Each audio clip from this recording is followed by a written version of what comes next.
My family disfigured my face and spread a disgusting rumor about me. But I turned the tables by marrying the most eligible bachelor.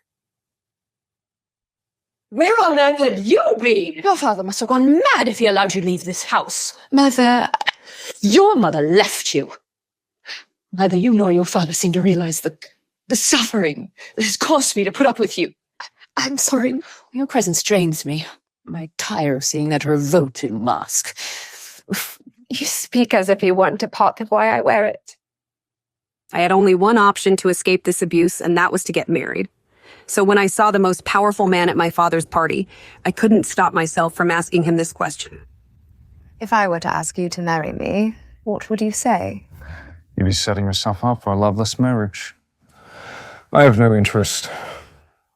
Is it untrue? Do you not long for a wife? The king has played quite the joke. The king loved to play his little games with Edgar. Well, I've no need for love. I've hardly ever known it. All women yearn to be loved.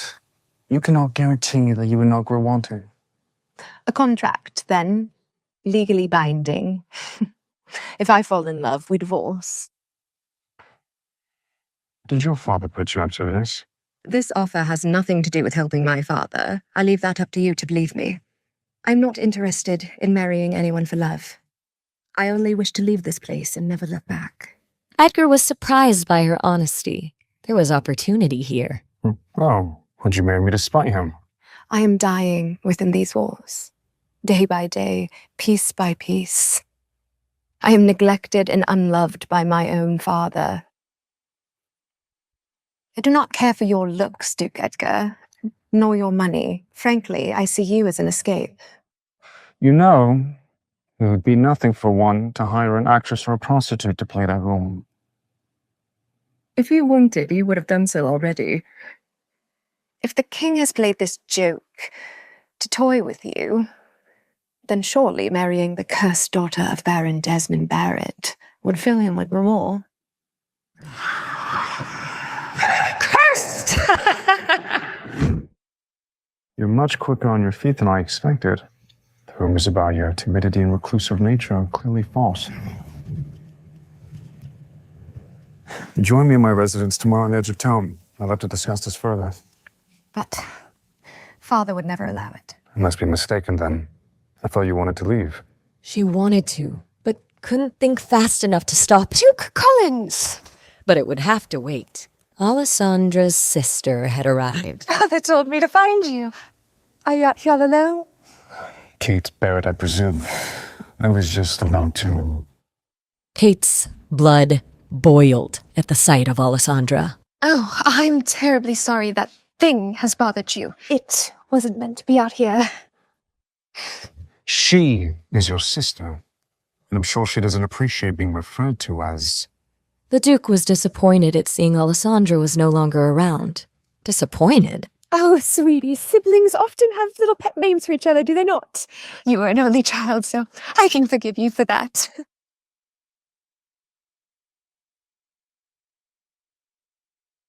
I'm sure that excuse allows you to sleep quite soundly at night. Kate would do anything to make the Duke see she'd make a good wife.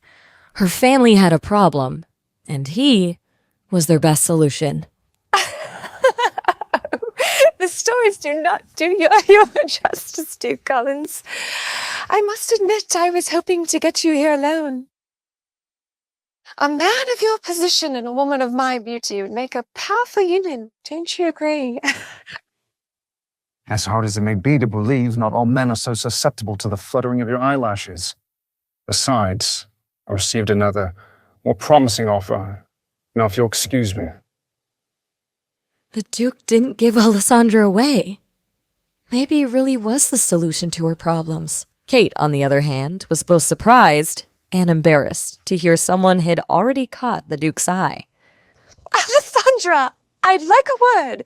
Did the Duke say anything about another woman? Don't think you'll get away with disobeying father's orders.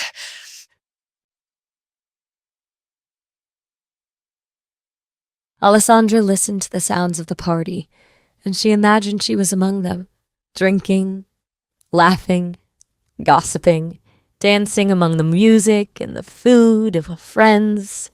She wanted it. All of it. She had it in her mind. She was there. But then she opened her eyes.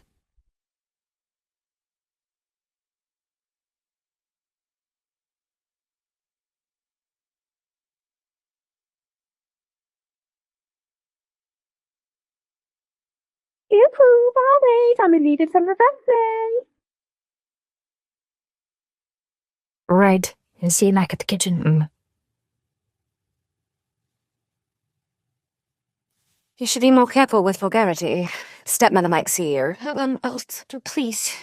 Please don't hurt me. What? Hurt you? Alessandra knew there were many rumors spread about her. So many, she could hardly keep track of all of them. You see under my mask you die. Is that what they told you? Don't believe everything you hear. Please. May I enter my room? Thank you.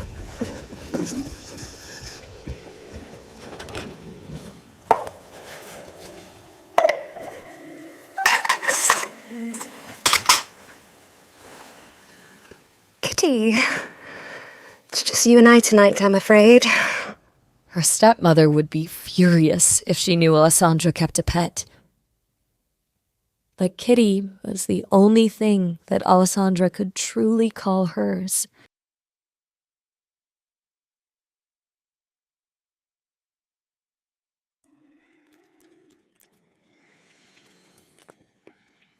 Breakfast, my lady. My lady, please. It'll get cold. Alessandra knew there was only one reason the maids wouldn't just leave food at the door and run. Kate is here. I will come back for you later.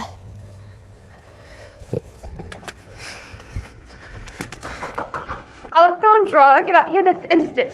Coming.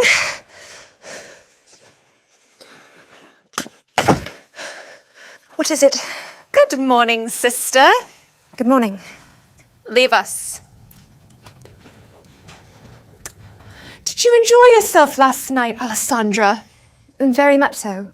The music reached my room. Tell me, what was it you were discussing with Duke Collins last night? He scolded me for being unable to recognize someone of his stature, and then you arrived. Is that so? Was there anything else? He spoke briefly of you. What did he say? He pondered aloud, weighed his options. He thought you were pretty, like a doll, I swear. That makes sense. He's playing hard to get. And I suppose there really would be no reason for him to talk to you unless it was about me. Of course. Well, anyway, I'm appalled you had the audacity to speak with him. You risked dissuading him from marrying into our houses by showing your hideous face. Why did you do that? Ah! Stop! Father, it was an accident. As callous as Baron Barrett could be towards his daughter, he did not abide her direct mistreatment. I shall see to her discipline then. Run along. What have I taken guests out to the garden? I needed dinner. You want me to starve? Fine, fine. There's absolutely no point scolding you. Whoever didn't bring your food is to blame. I'm sorry about what Kate did to you, but she's just looking out for the family.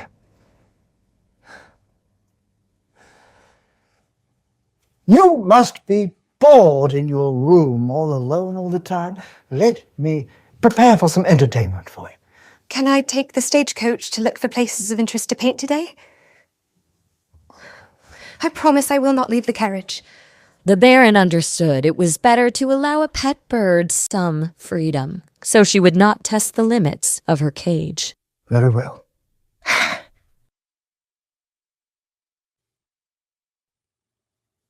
Meanwhile, Edgar, at his window, eagerly awaited the arrival of his new friend. Young master. Good morning, Alfred. Your tea, sir. Alfred was confused by his master's behavior. Edgar was usually only like this when his mother visited. Expecting guests? I met someone of interest. In truth, she was invited, but I'm unsure if she's desperate enough. She, a woman, visiting here in broad daylight. What are you implying? Do you think it'll be some sort of rake? Indeed. I've known you for far too long. Please refrain from speaking such a way when my guest arrives. I intend to make her the lady of the house. What? Edgar knew he could trust Alfred to keep a secret or two. Are you surprised? Well, I recall your exact words to the king were, "I'd sooner cut off my own manhood than lose it to a woman." But surely I've misinterpreted your intent. Alfred, I sincerely believe I inherited my dramatic nature from you. I'm not interested in marriage, but the woman I met last night is intriguing. A perfect way to piss off the king and ward off some other people. So, who should I be expecting?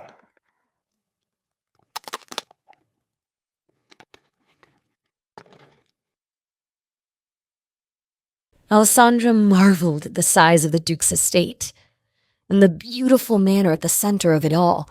It seemed to tower over everything. This place is humongous. Good morning. Good morning to you, too. Welcome, Alessandra Barrett. The Duke eagerly awaits you. Alessandra worried that her mask might be a problem, but per the Duke's orders, Alfred had already instructed the staff not to react when they saw it. Right this way, Millie. Wait, I didn't get your name. Alfred. Most people never ask.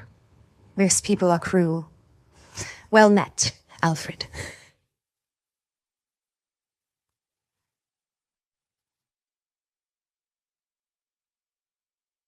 As Alessandra entered the Duke's home for the first time, the sheer extravagance of it all took her breath away.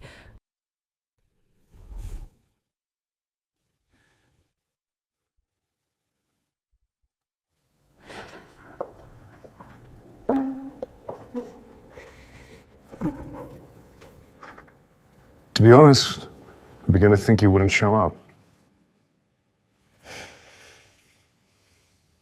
Have you eaten? This was the first time in years Alessandra had been invited to eat at a table with someone. Thank you.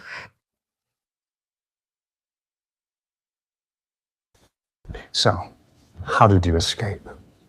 Did you play a trick on the Baron, or did he allow you to leave willingly? I am not working with my father, I assure you. In fact, I took a great risk being here today. You must know that I am extremely serious about this. There's no going back for me. Does your father hate you? Alessandra hoped he didn't, at least. In truth, she did not know. Hate is the wrong word. Ashamed. And he should be. But not of you. Every child deserves to be cherished by their parents. It's unfortunate that you were born under his charge. If I were the daughter of some farmer, they would have tossed me out with the other weeds. Or would a farmer's daughter have intentionally been disfigured, such as yourself? The life of a peasant is rarely as ruthless as high society. I don't want to talk about that.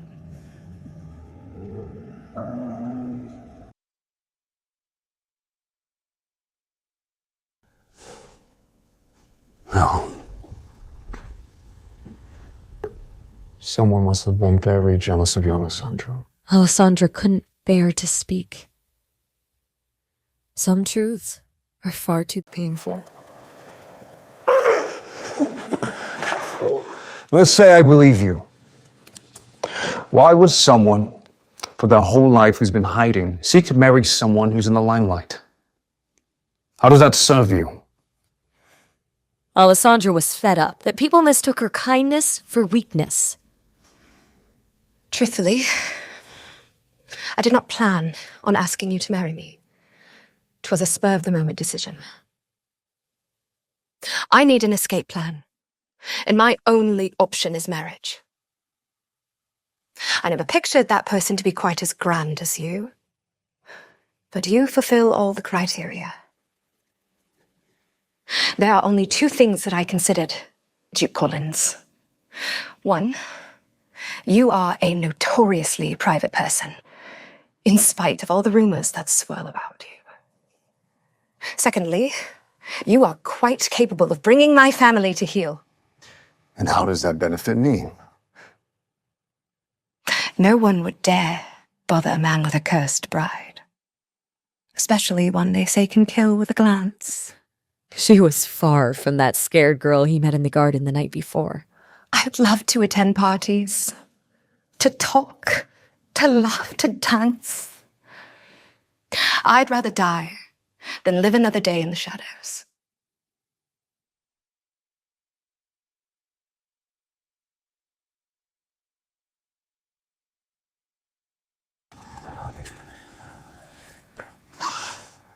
Good. Good.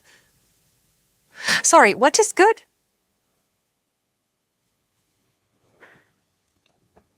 The contract needs rules and conditions. Correct? He's writing a contract? Alessandra thought. Isn't this all too easy? What are you waiting for? State your demand.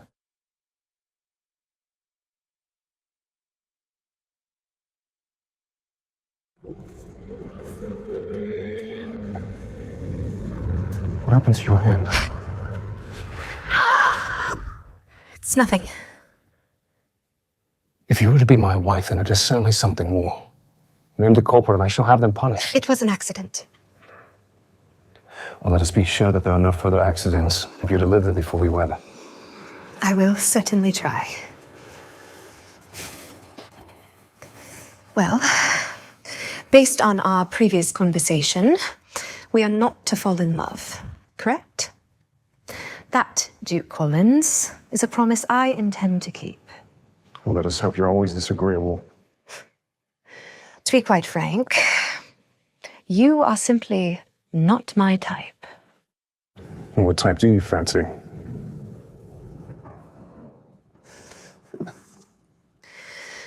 What should be the second condition?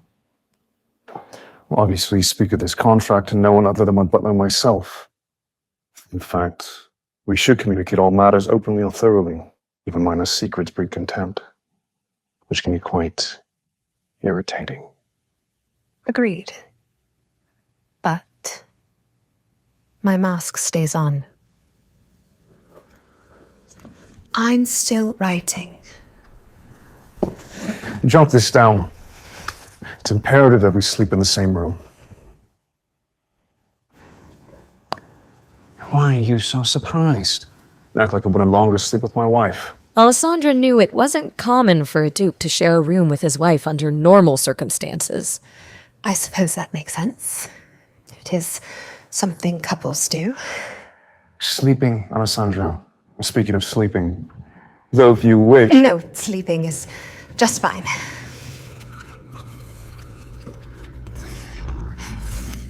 Anything else? I believe we have the basics covered. You should handle the rest later. Don't you wish to add some protections? Some sort of punishment in case one of us violates the terms? There is also no timeline for our wedding plans. My main concern is secrecy. And if you let slip we married under this circumstance, it will ruin your reputation far more than mine. One more thing. Were you to be married, henceforth, forever, to have and to hold,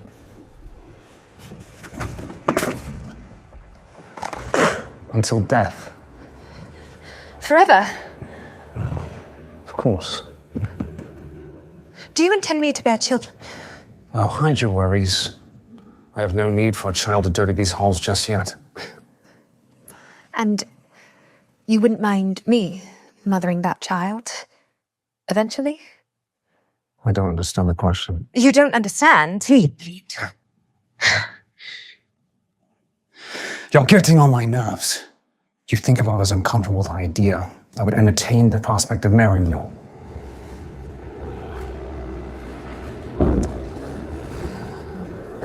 Can we take a walk? It is not that I don't long for motherhood, or even raising a family. I'm simply worried what horrors a child of mine might face. Rumors swirl around me. The both of us. What if the child becomes yet another subject of discourse? You cut out a man's tongue, eventually people tire of hearing him gurgle. No one would dare speak ill of our child. My child. I would make sure of that. There was obviously some truth to the rumor that Duke Collins was dangerous. She couldn't shake the feeling that his friendly demeanor with her was some sort of act. Still, she longed for the freedom he offered. I'll do it. Do what? Sign the contract, Duke Collins. So long, so you can shield the child and I from abuse.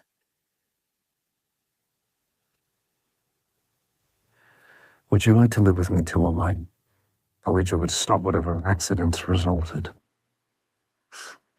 I appreciate your kindness. And I do believe you can protect me from rumors after our wedding, but... Rumors are such messy things, especially when they concern our personal lives. You know, they often come in handy in my line of work. Line of work? The king enlisted me to investigate certain criminal acts on his behalf. My station gives me a few advantages that a normal constable does not have. Is that why you were at the party last night? You were looking for information? Your father enticed me with the prospect. He had nothing to share that I didn't already know. I apologize on behalf of my father. He is quite enthusiastic about you marrying Kate. Likely saw an opportunity to encourage your meeting. As soon as we're wed, your family shall be forbidden from entering my home. I hope you don't mind. She did not.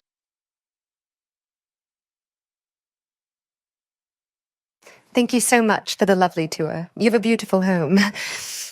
I'm quite jealous of your paintings. No mother would complain if the walls were too bare. Are you painting yourself? I dabble. She did more than dabble. It was her favorite pastime. Nothing compared to the feeling of distilling a bit of life onto canvas. How would one go about buying a few red originals? No. I am not a professional by any means. I'd rather buy art from somewhere I know than try and find what others find agreeable. You've no more room for any paintings of mine.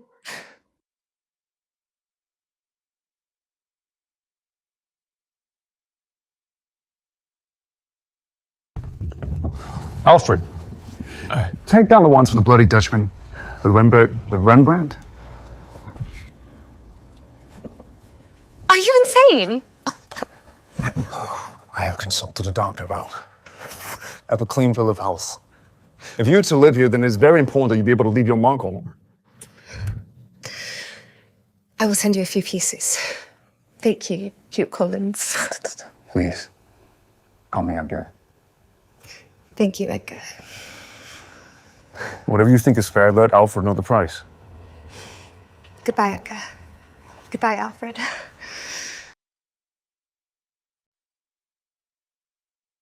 Shall I prepare an engagement ring?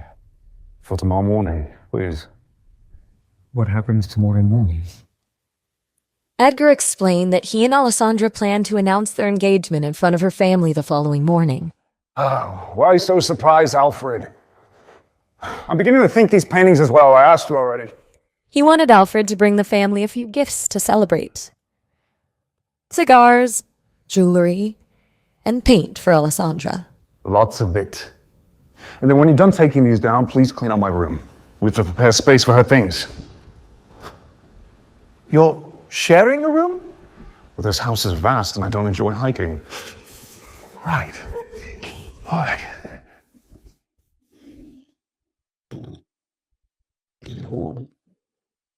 Alessandra felt like she was in a dream. In just a short time, she would be free of her family's abuse. I'm going to marry Duke Collins.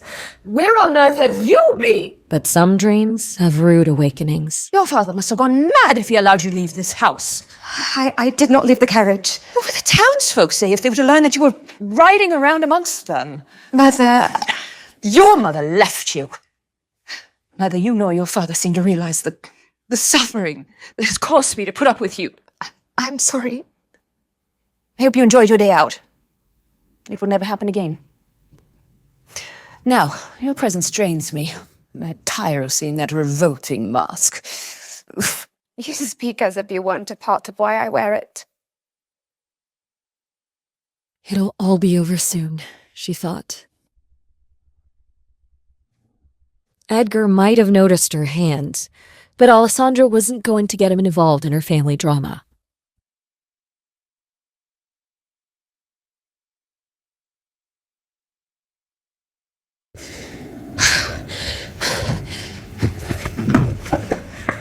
Kate, not one more step.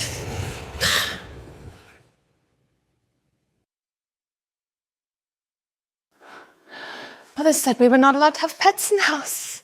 Imagine my surprise when I discovered this little creature in your closet. Kate, I will take care of it. Please. It does not deserve to be the innocent victim in our games. Father was furious with me. He said I was the reason the Duke left early last night. And I really wasn't. Was I, Alessandra? I am so sorry, Kate. I will make it up to you.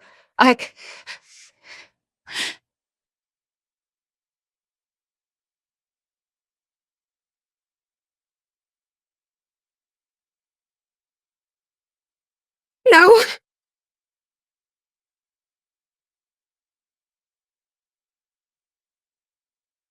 Alessandra grew more desperate by the second. This didn't bode well for the staff. Why is she running around? No. Thank you.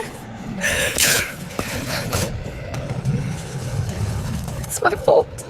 I should have hid you better and taken you with me.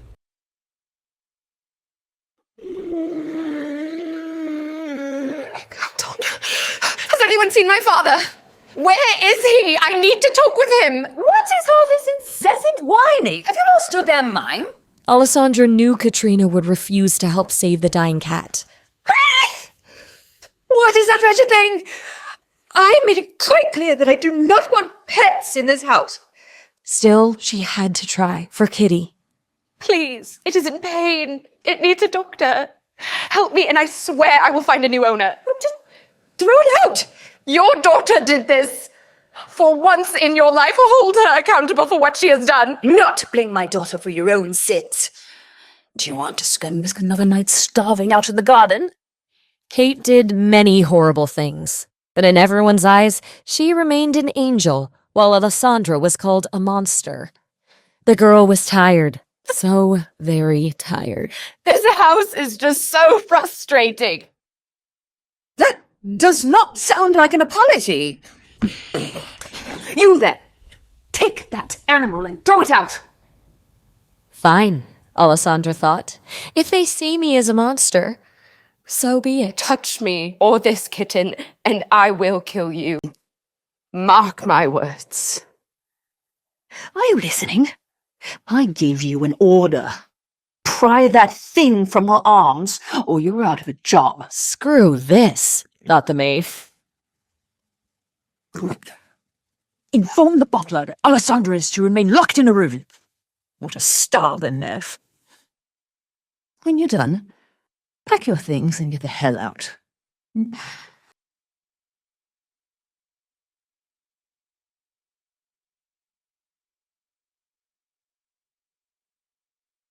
Katrina had granted Alessandra blessing without realizing it.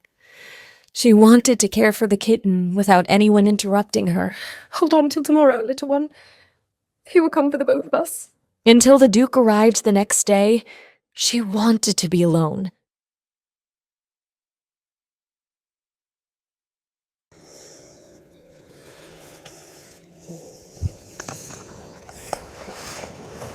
Kitty, you feeling better?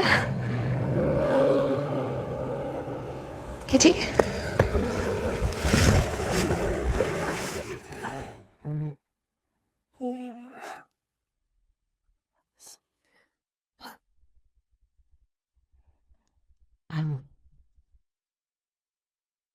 Kitty had no reply.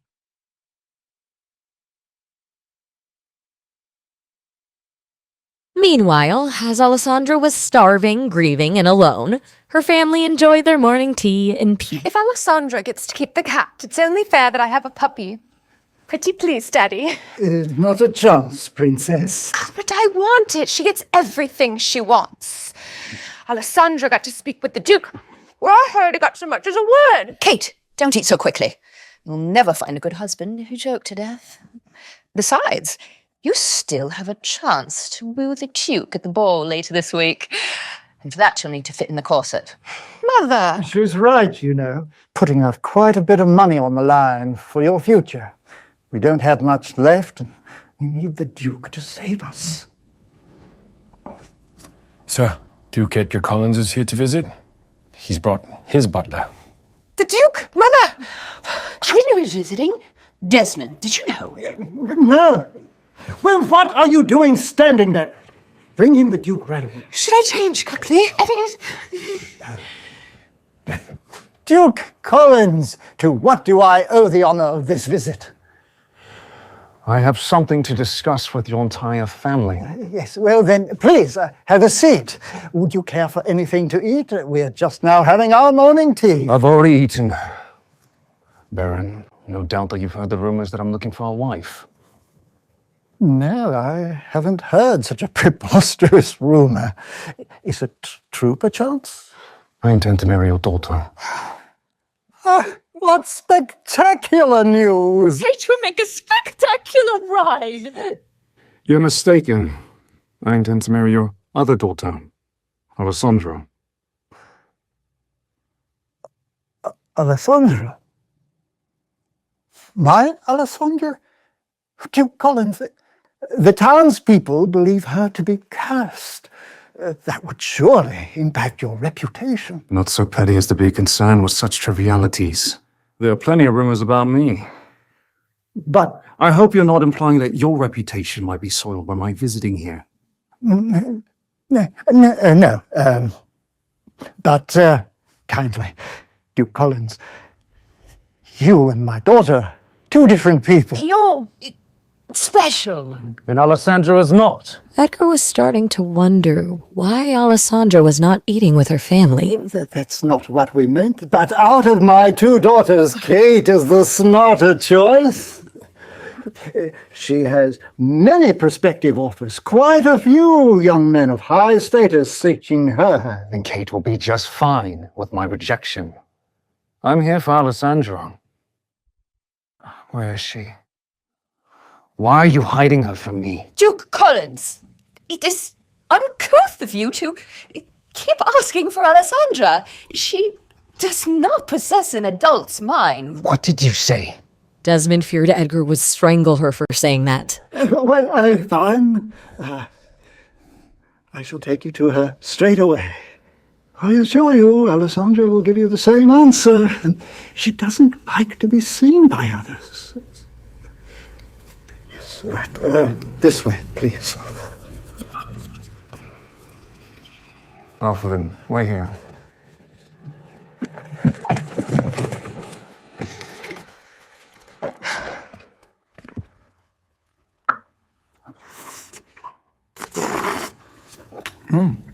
Lovely, huh?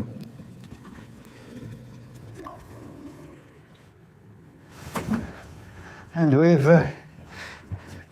given her the best view in the whole house.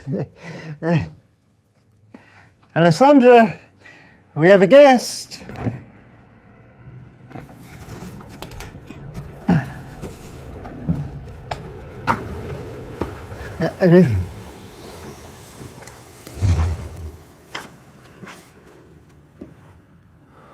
What happened? Well, you see, I waited for you. Alessandra, apologize this instant.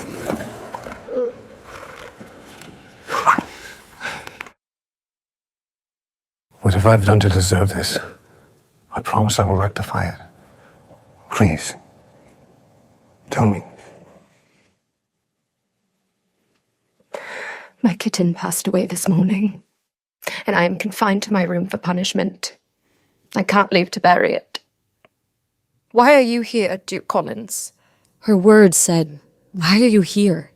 But her eyes said, "Where were you?" I'm here now to ask for your hand. But your family seems to think it's a bad decision. Do you agree?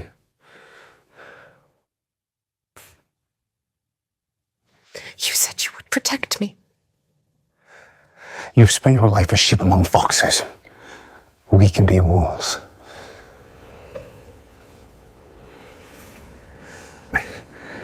Alessandra, Duke Edgar's no ordinary man. You are not prepared for the demands of high society. Why don't you... Enough, Father! I've made my decision.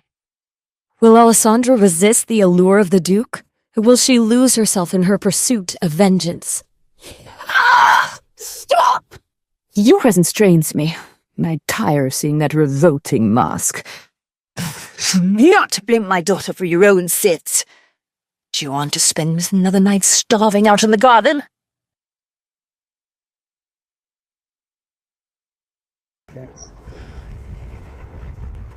All right, Duke Collins.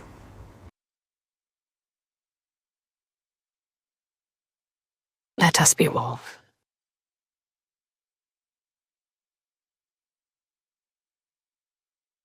What dark secret does Edgar have in store for Alessandra? And what secrets lie under her mask? Alessandra, let's think this over.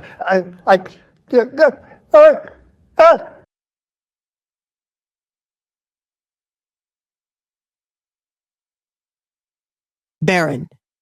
Edgar snapped his fingers in front of the Baron's face. They had been waiting a good minute or so, watching the Baron just stare at nothing. Duke Edgar, well, I am honored you have taken an interest in Alessandra. As her father, I know what is best for her, and I shall decline your proposal. Again, I suggest you consider my daughter Kate. Alessandra, would you be so kind to step into your room for a moment? Edgar said with a smile, but it was evident it didn't reach his eyes. Alessandra nodded, stepped back into the room, and closed the door. She jumped when there was a loud thud on the other side, like someone had run into her door. She didn't flinch the second time she heard the noise again. Is this the Duke's way of convincing someone? She asked herself. Her poor father must be trembling in fear. Why did she have to miss that sight? Alessandra, her father called, followed by a knock after. That fast, she muttered, opening the door to hear her father's decision. Alessandra watched Edgar fix the cuffs of his shirt, while her father looked distraught. He was here to ask for her hand in marriage, not cause a funeral. After some time to think, it would be wonderful if you could get married to Edgar. He wishes to speak with you, so I shall leave. Desmond ran off the first chance he got. His back was aching, thanks to Edgar lifting him up to throw him against the door. What did you do and say to him? Asked Alessandra. It had to be something damaging to make her father give up on pushing Kate as his wife. I am a man with a lot of information, and your father is a man with a handful of crimes in his pocket. I'll allow one of them to slip by this one time, but after we are officially married, I can't help it if he is investigated for them, said Edgar. Wow, was the only thing Alessandra could say. She was amazed by how easy it was for him to threaten someone to get what he wanted. Knowledge certainly was power, and whatever the Duke knew scared her father. Do you ever worry that others will kill you for knowing their business? If I am always one step ahead of them, I have nothing to worry about. Do not worry. Your husband will not die anytime soon. Can I come in to talk? Anyone could be listening to us. Edgar looked down the empty hall, but he knew looks could be deceiving. And sometimes walls had ears, thanks to secret places in homes. Oh, right. Alessandra stepped aside for him to come in. She did not care about what gossip could form by him coming into her room alone, as they were going to be married anyway. It's not as grand as your home, but it is my space to get away. Seems more like a prison. Edgar had enough of them on his property to know a holding cell when he saw one. This is your art. He picked up one of the canvases she had stacked up against a wall. I prefer not to call it a prison. That would make my life seem much sadder. I like to think of it as the only place where anyone could be free. Alessandra intently watched Edgar inspect her bedroom. From the looks of your family, I could see why you think that. Are you not allowed to leave here? Why weren't you at breakfast? Or was that your own choice? He carefully placed the canvas back in its place. I am on punishment, Alessandra said, not keeping what happened a secret. Kate threw my kitten out the window, but as always, no one believes how she is. I am meant to be here until I'm ready to apologize. If you do, I will not marry you. Edgar wanted her to have more of a backbone and no longer give in to what her family wanted. I never planned to. My kitten died because of Kate's jealousy, and I would never apologize for how angry I'm feeling. I have to bury it once the punishment is lifted. Edgar, is it still an option for me to come and live with you until we get married? Alessandra no longer wanted to stay with her family. Edgar leaned back against a wall, folding his arms. No. Alessandra didn't understand why he wouldn't agree to it when he was the one to mention it first. Why not? Alessandra, I won't have a wife who allows others to walk over her. Don't let them run you away from here with your tail between your legs, or allow them to torture you any further. You are going to be my wife. My name carries more power than you seem to realize. Use it, he advised her. Alessandra might not notice it yet, but things were slowly starting to change due to this one visit. Her family could no longer lay a hand on her because of her soon-to-be husband. I did not want to use your name to deal with my family drama. I just wanted it to be able to leave, Alessandra replied. It would feel wrong. You marrying me is already more than enough. Do not run away from here a coward, Alessandra. Gracefully leave this place with your head up. I don't care how you use my name to torture these people here. Just do it. Stop pretending to be afraid because you think it's safer to cower than to fight back. That act you do ends now. Don't you agree? Edgar extended his hand out for Alessandra to take for them to rejoin her family. Start gaining that confidence you spoke of. There were a lot of things Alessandra wanted to do in her home if she had someone to back her. Not that she did. She almost let the opportunity slip to do as she pleased. Deep down, she was glad the Duke was pushing her in this direction. She was wearing more than one mask in her life.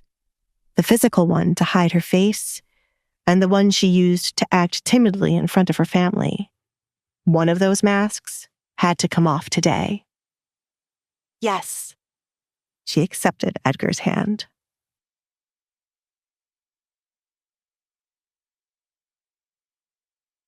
Desmond, you cannot be considering Alessandra being the one to marry the Duke, Katrina said when Desmond returned to the table. He is hell-bent on marrying Alessandra, and she has agreed. I have no choice but to entertain it. Desmond took up a napkin from the table to clean the sweat dripping from his forehead. He threatened me. Still, we have to think about Kate here. Do you know how embarrassing it will be for her to lose Edgar to Alessandra? For heaven's sake, the girl wears a mask. Has the Duke seen her face? Something isn't right. Katrina couldn't make sense of what was happening.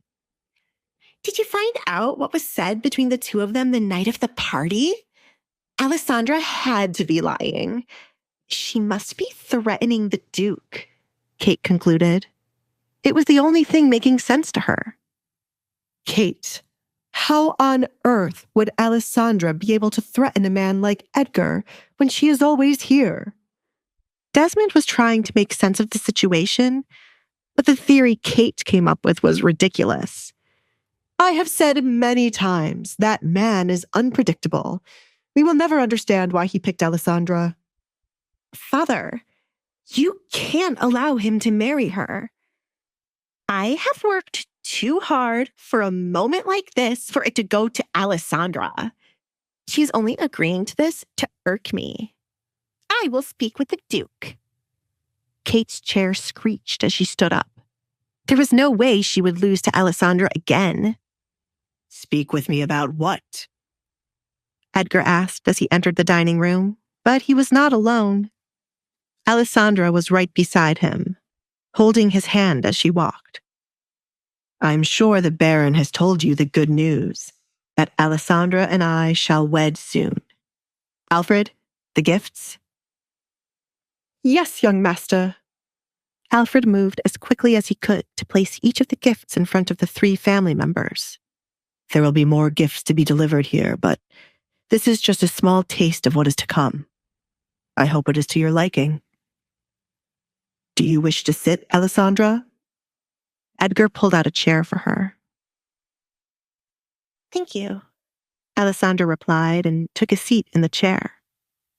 The first person her eyes went to was Kate, since her sister was the one watching her the most. You have not opened the gift, Kate. You? Kate started, but stopped herself when she met the Duke's eyes. They were daring her to say something he wouldn't like. Why is he acting like this now? She thought. Alessandra, please enlighten us about what is happening. Why did you say yes to the Duke?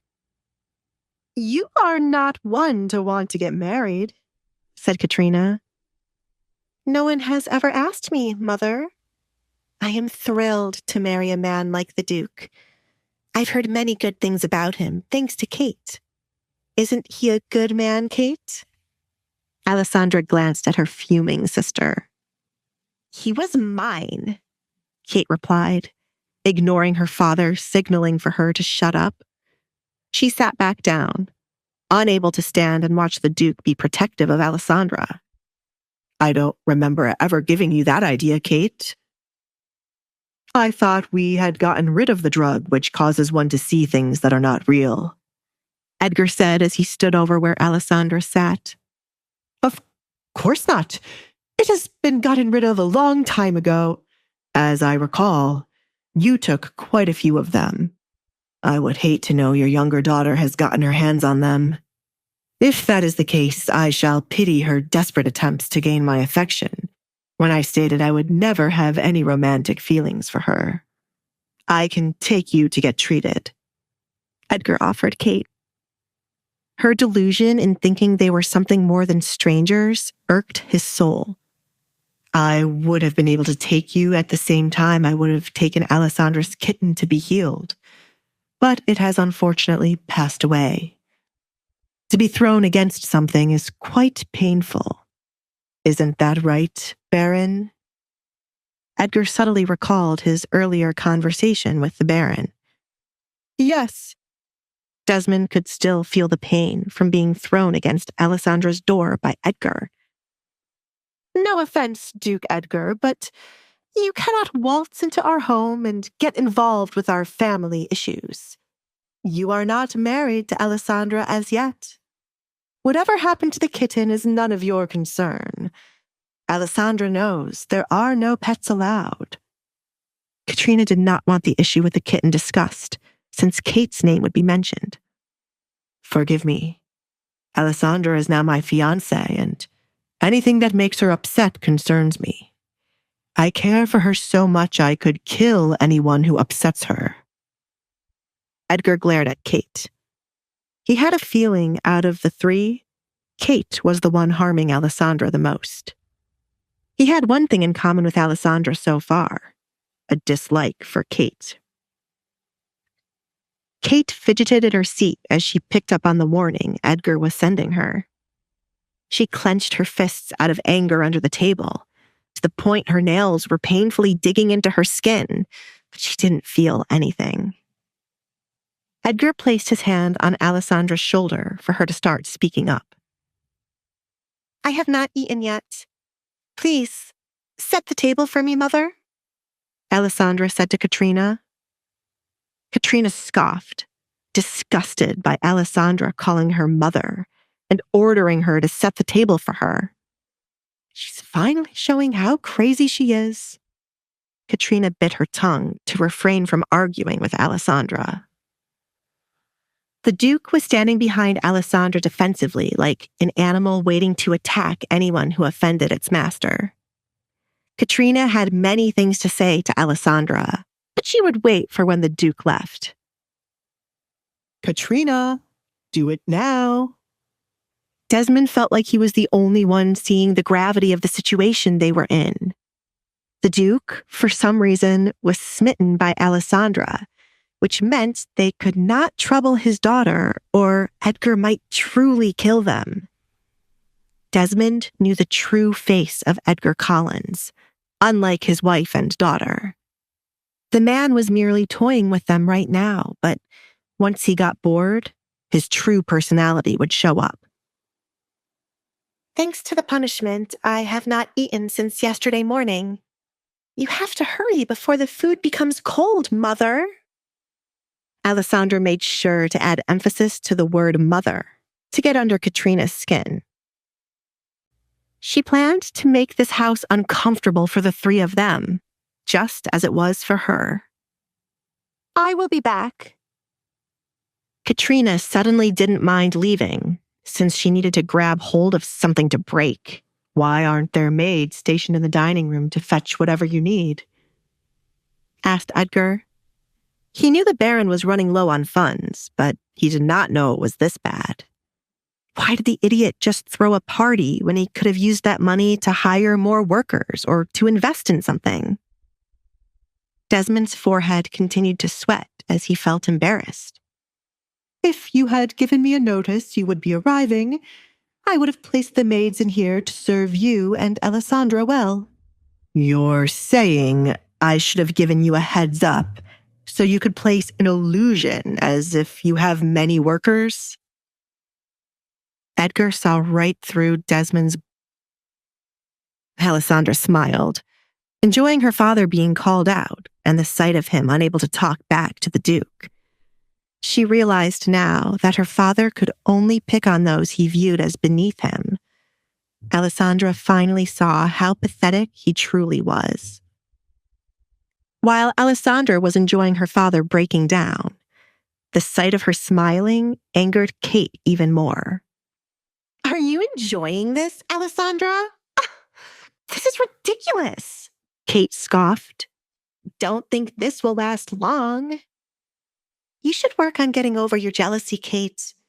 Green is not a good look for you, Alessandra replied. Edgar snickered due to the fact Kate was wearing a green dress, so Alessandra's words had a double meaning. He wanted to applaud her for slowly coming out of her shell. You! Kate smacked the table and abruptly stood up. Do you think his interest in you will last long after he sees what is under that mask? Edgar, before you confirm this marriage, shouldn't you take a look at her face? Aren't you curious about what she's hiding? She's truly repulsive once you see it. Shall we show him, Alessandra? Alessandra could not respond to Kate's words. She could not show Edgar her face yet, as she was not that confident. There is no need for me to do that. Edgar answered in place of Alessandra. I have seen her face without the mask before. How dare you stand here and lie about her face to me? Alessandra's eyes went wide upon hearing his confession. She could not place where the Duke would have ever been able to see her face without the mask. She only took it off in her bedroom. Unless he saw her when she was younger, before the accident happened, and she chose to wear a mask. I'm lying about her face? Kate said the words slowly to make sense of them. How on earth could she be lying about how disgusting Alessandra's face was? It led her to believe Edgar had not seen Alessandra's face and was lying to her. I am not the liar here, Edgar. I will excuse you for what you said. As they say, beauty is in the eye of the beholder. You don't seem to have a good eye, Kate. Alessandra's beauty is none of your concern, as you are not the one marrying her. I suggest you either sit back down or leave before you irritate me more than you already have. Edgar, please be kind to my sister. Kate has always liked you, so this will be hard for her to handle. Please understand, Alessandra said, adding salt to Kate's wound. I am the only sane one here. Kate stormed off, tired of trying to be the voice of reason for Edgar. I will speak with her, Desmond said, then scurried off to stop Kate. He felt the need to smack common sense into her since she wasn't using her brain. Kate, wait for me. Do not walk away from me. What do you want, father? Kate turned around, revealing tears threatening from her eyes. Are you here to make me go back and play nice with Alessandra? That was supposed to be me. She is stealing my dream, and you were just letting it happen. All for what? A gift? You stupid girl. Do you think I wanted Alessandra to be the one to marry Edgar? I already made a deal for her to marry someone else, and now I am screwed. You have not lost Edgar yet. Desmond looked off to the side, plotting how they would make use of the situation. Kate wiped away a fallen tear, confused as to how she had not lost. He came to ask for her hand in marriage. Kate, it takes a while to plan for a wedding, and there are those moments where the person you are looking to marry can change. Edgar might start off wanting to marry Alessandra, but if you play your cards right, his attention can shift to you. You need to stop acting like a child, he scolded her. Desmond had a full view this morning of why Kate never caught Edgar's interest. She was too impulsive and childish in front of Edgar. She was acting like Edgar was just a random man off the street. When in the presence of the Duke, you must act like a refined lady. Alessandra will be your tool to get close to the Duke. Alessandra is scared of you, so be kind to her in these coming days. If she complains to the Duke about you, he will not want to be around you. Go back there and apologize for what you did to that kitten. Father! Kate exclaimed. It was one thing to play nice with Alessandra, but it was another to have to apologize when Alessandra deserved it. It was just an animal anyway. You! Desmond raised his hand in the air to slap Kate, but stopped himself. Kate, so help me, I will slap you. Do you think you'll get close to Alessandra when she is upset about the kitten? You can't get to the Duke if you don't have a good relationship with her. What matters most now? Your pride or letting Edgar slip out of your fingers? Edgar, obviously, Kate muttered, but it still hurt her deeply to have to apologize. My wedding better make everyone jealous of me. She finally agreed to her father's plans. Good. Desmond clapped his hands. We must go back now. Father, who is the man you had to marry Alessandra? I never heard anything about it from my mother. said Kate. Just an old friend. It'll help us settle some debts. Desmond remembered the deal offered to him. His friend had a taste for unique things, and nothing was more unique than his rumored masked daughter. I see. That is a fate more suited for Alessandra than living as the Duke's wife. Kate grinned, picturing Alessandra's face the moment she would learn she would not be the one marrying the Duke in the end.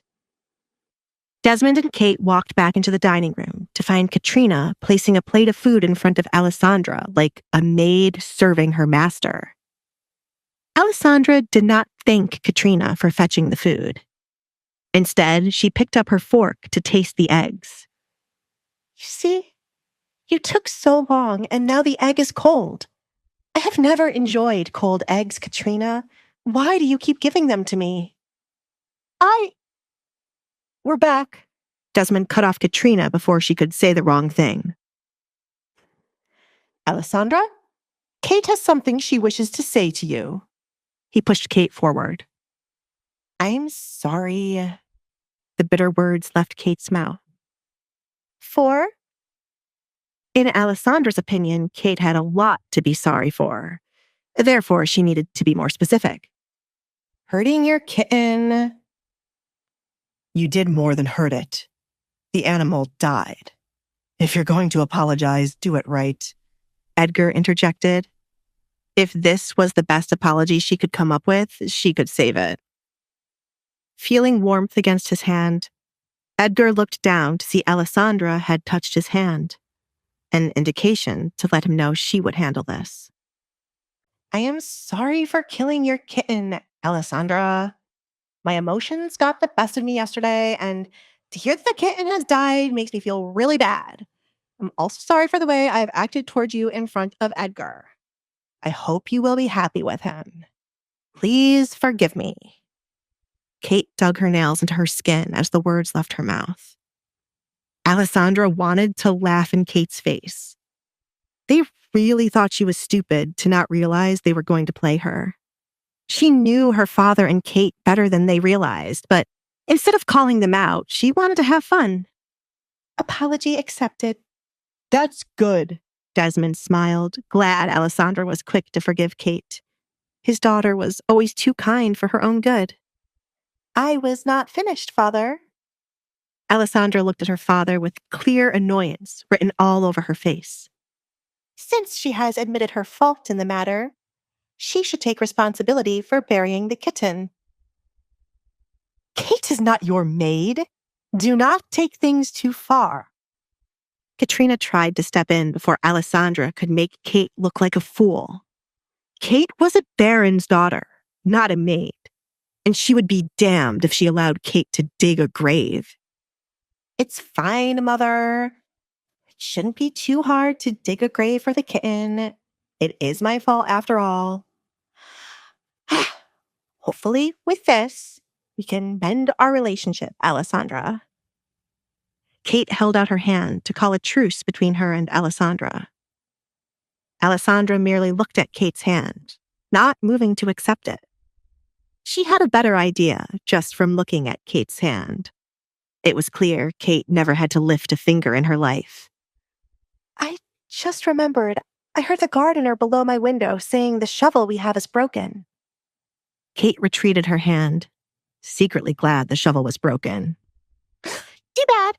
We'll have to wait for a new one to arrive. Not really. The hole wouldn't need to be too big. I remember Katrina making me tend to the garden with nothing but my hands as a punishment.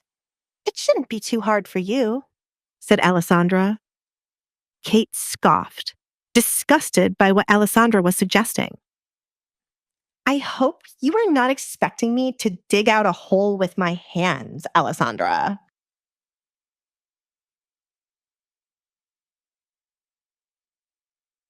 That is what I'm expecting. Alessandra stated the obvious. It was never an issue when Katrina made her do it, and Kate would stand right beside her mother laughing. It has to be quick before the kitten starts to smell, and I want to give it a proper send-off quickly. I am sure it won't be too hard for Kate, said Desmond. It was so minor in his eyes compared to what they were looking to achieve. If Alessandra had asked him to do it, he would have done it in a heartbeat. That's easy for you to say when you aren't the one doing it. Kate glared at her father. Kate put on her best smile to push through Alessandra's punishment. I shall get to it right away. She would have to sacrifice one of her pairs of gloves to do the job, since she was not going to let her bare hand touch the soil. Kate also had a way to get back at Alessandra for making her do this lowly job. Katrina watched in horror as Kate walked away to dig a hole with her hands. Her daughter must have lost her mind at the same time her husband did. Kate, she called, chasing after Kate to stop her from embarrassing herself. Alfred, the final gift, please, Edgar said now that the drama was partially over with. He had the final piece to confirm his engagement to Alessandra. Yes, young master. Alfred showed a small box he had with him. You are too kind, Edgar. The gift to me was already enough. Desmond rubbed his hands, patiently waiting to see what else he was going to receive. This is not for you. Edgar glared at the greedy man. This is for my future bride. He got down on one knee beside where Alessandra sat and opened the box to reveal a diamond ring. Alessandra had completely forgotten about a ring. She was taken aback by the size of it, as all the jewelry she had was small in comparison to it. Won't that be uncomfortable? She wondered. You don't like it? It's a family heirloom. Edgar snapped the box shut after seeing her reaction to the ring. There was no point in giving her something she wouldn't like. As quickly as he got down on one knee, Edgar got back up. I will find you something better by the end of the day. Wait, Desmond stuttered, confused as to why Alessandra didn't like such a big ring. She would probably be wearing their house on her finger. Give her a moment to think, Duke Edgar. She must be in shock at how big, how splendid it is.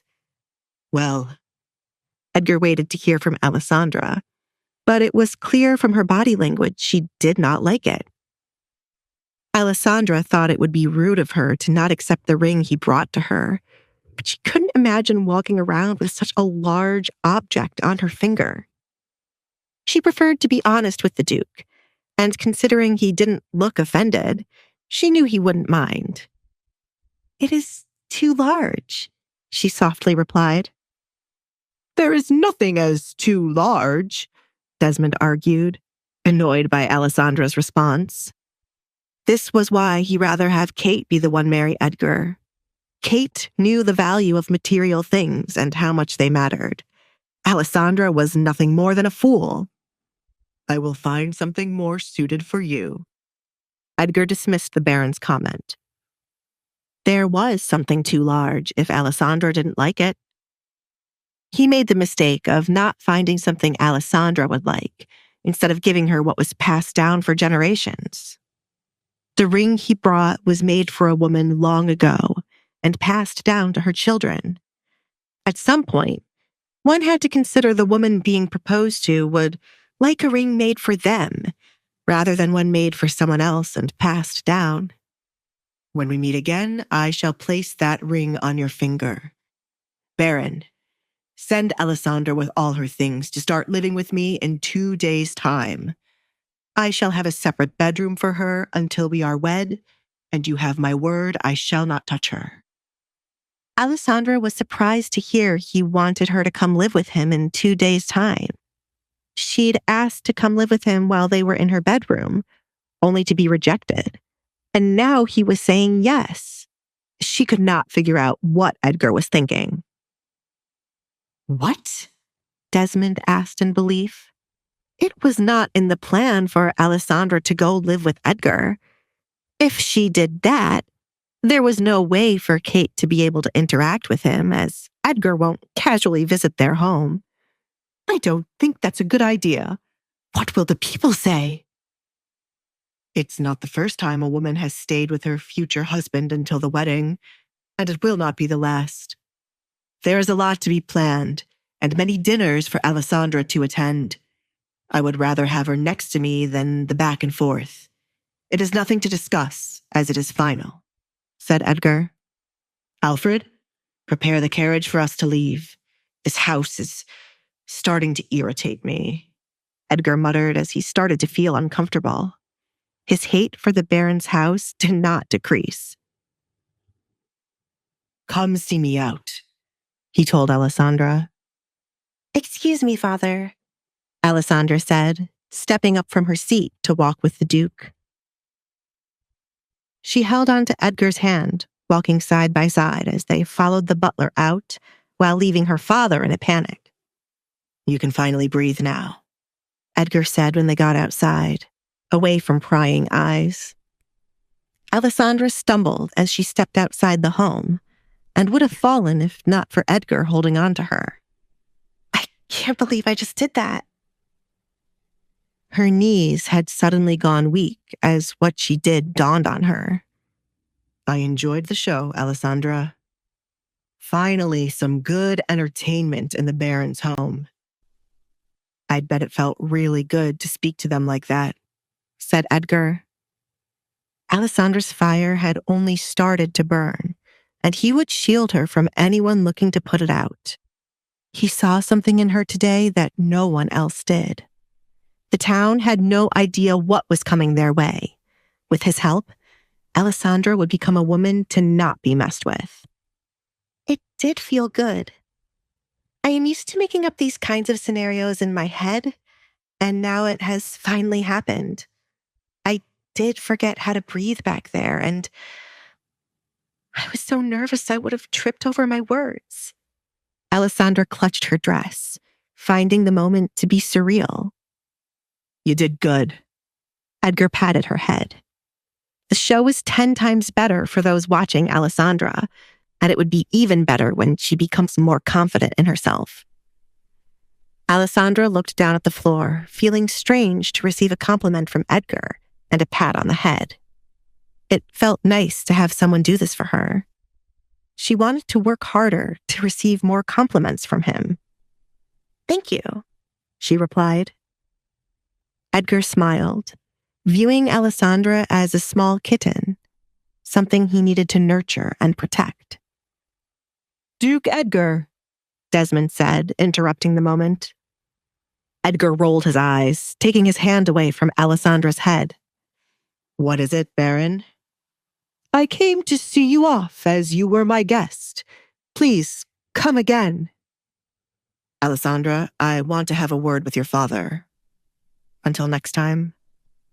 Edgar picked up her right hand and kissed the back of it. Okay, Alessandra replied, leaving to give the two men some privacy.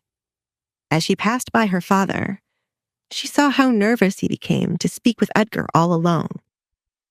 Do not sweat, Baron. I want to have a civil conversation with you. Come closer. Edgar motioned for him to do so. Closer, Baron. Yes. Desmond felt déjà vu at this moment, but Edgar had already gotten what he wanted, which was Alessandra. Therefore, there was no need for him to be attacked again. Edgar, wait, he exclaimed as Edgar's hand grabbed hold of his slender neck. One strand out of place. One cut on her skin, one complaint from her mouth, and I will kill you and your wife. Edgar gripped Desmond's neck tighter for the Baron to understand he wasn't playing around. Treat her well while I'm being nice to you.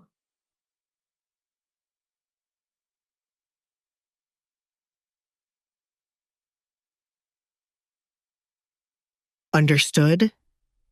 Desmond quickly shook his head, unable to use words thanks to the grip on his neck. Any more tighter, and Edgar just might break it. What part of this was being civil? Good. Edgar released the Baron's neck with a shove.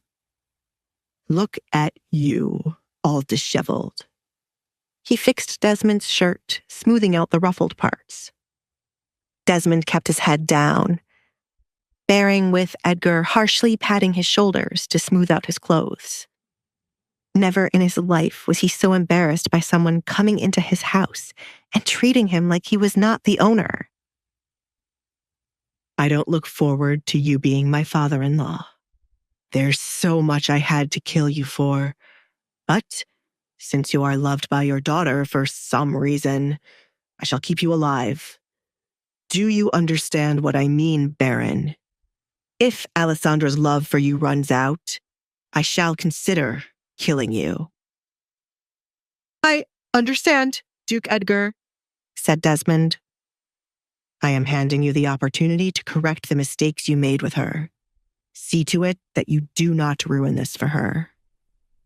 As much as Edgar disliked the Baron, he could tell Alessandra was longing for positive interaction from her family.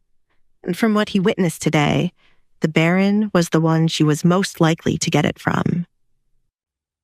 He was putting the task on the Baron to ask as a father in 2 days, and to shield Alessandra from the two women. Whether or not Alessandra would like her father's newfound interest in her was completely up to Alessandra. Alessandra and her father could either have a heart-to-heart moment where the Baron apologized for not properly protecting her, or Alessandra would see there was no hope for her family. Edgar, would you? Desmond trailed off when he heard footsteps walking away from him. He looked up to see Edgar walking back to his carriage without saying goodbye. I should have just hit him when he was here. That little shit, Desmond muttered. He can only act like this because of his name and the king. Does he think I'll let him get away with treating me like a fool inside of my home? Where on earth is Alessandra? Desmond went back inside to look for his oldest child. She had not told the truth about what she discussed with the Duke at his party, unless she was going to say Edgar fell in love with her at first sight. What? Desmond cursed. Alessandra wore a mask, covering half of her face. She had ruined her beauty a long time ago. There were countless beautiful young women like Kate for Edgar to fall in love with. Alessandra! Desmond yelled after finding the dining room to be empty. Katrina had brought the plate of breakfast for nothing, as it was still on the table untouched. Alessandra! His voice thundered through the home. Yes, father? Alessandra came from the direction of the kitchen.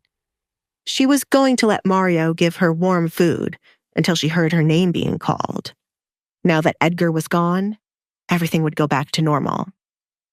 Care to explain to me how this union between you and Edgar came about? Do not talk about love at first sight. Am I not beautiful enough for Edgar to fall in love with me at first sight, father? Remember when I was younger, you would parade me around and show everyone how beautiful I was. Alessandra smiled, remembering the faint memory. That was before... Before this? Alessandra touched her mask. It was. What a long time it has been. Everything changed after that. You cannot blame me for what happened, said Desmond.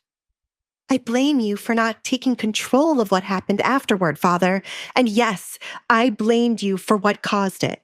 The Duke did not fall in love with me at first sight, father. Such a thing would never happen. Alessandra truly believed her words.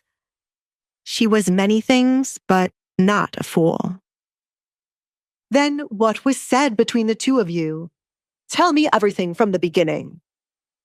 Desmond's curiosity had become unbearable.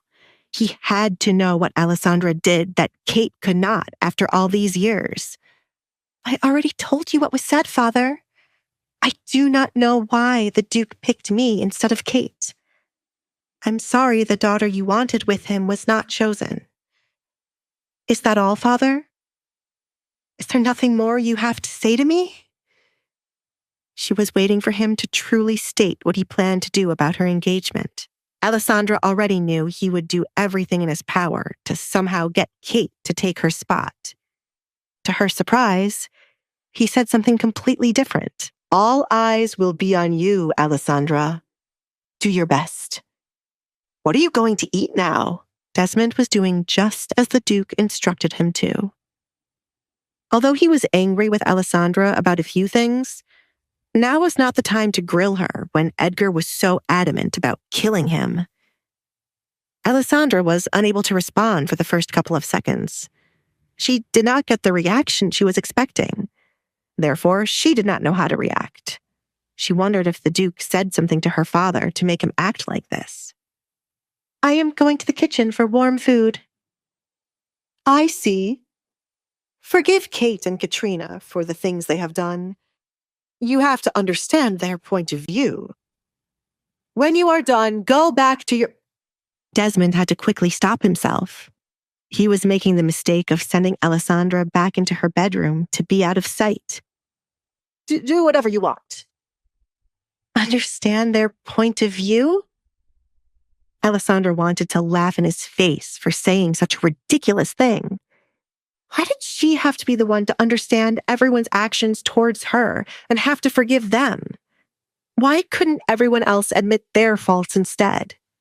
To see her father have no shame in saying these things was disgusting. Her father was only trying to play nice to avoid Edgar's wrath. I picked a good man, she thought, as Edgar was doing a good job in shielding her so far. Edgar handed her the opportunity of 2 days where her family had to play nice to her. They could do nothing in those 2 days, for when the Duke arrived to collect her, should there be anything out of place, he would take his anger out on them. Alessandra accepted the illusion of having a family who got along with her for 2 days. She wanted to see what life would have been had she not been outcasted for most of her life. Even if it was all fake, she would enjoy it to the fullest. Thank you, she replied to her father. It would be fun to mess with them while they could do nothing but hold in their anger and smile.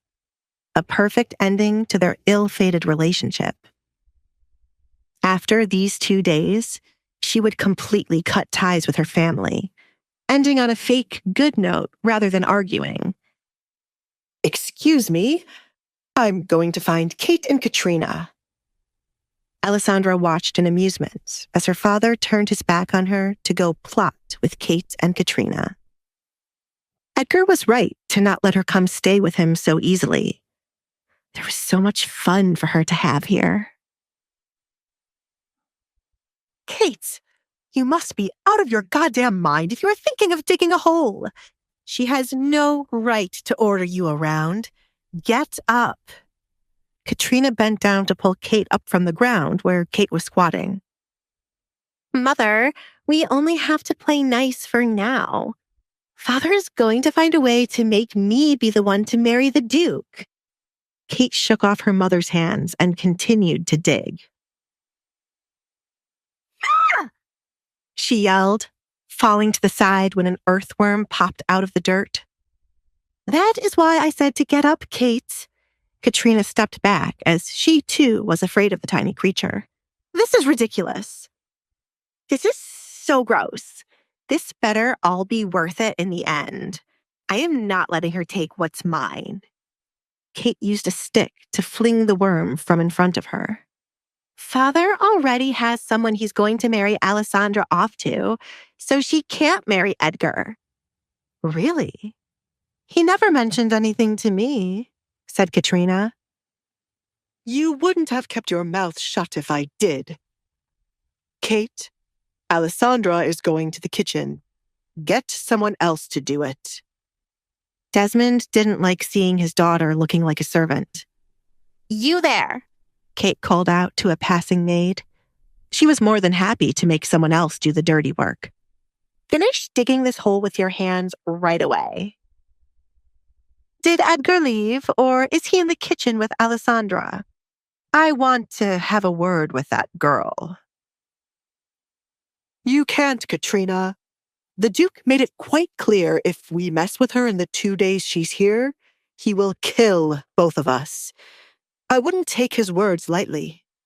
Desmond coughed, still feeling Edgar's grip around his neck. Play nice with her.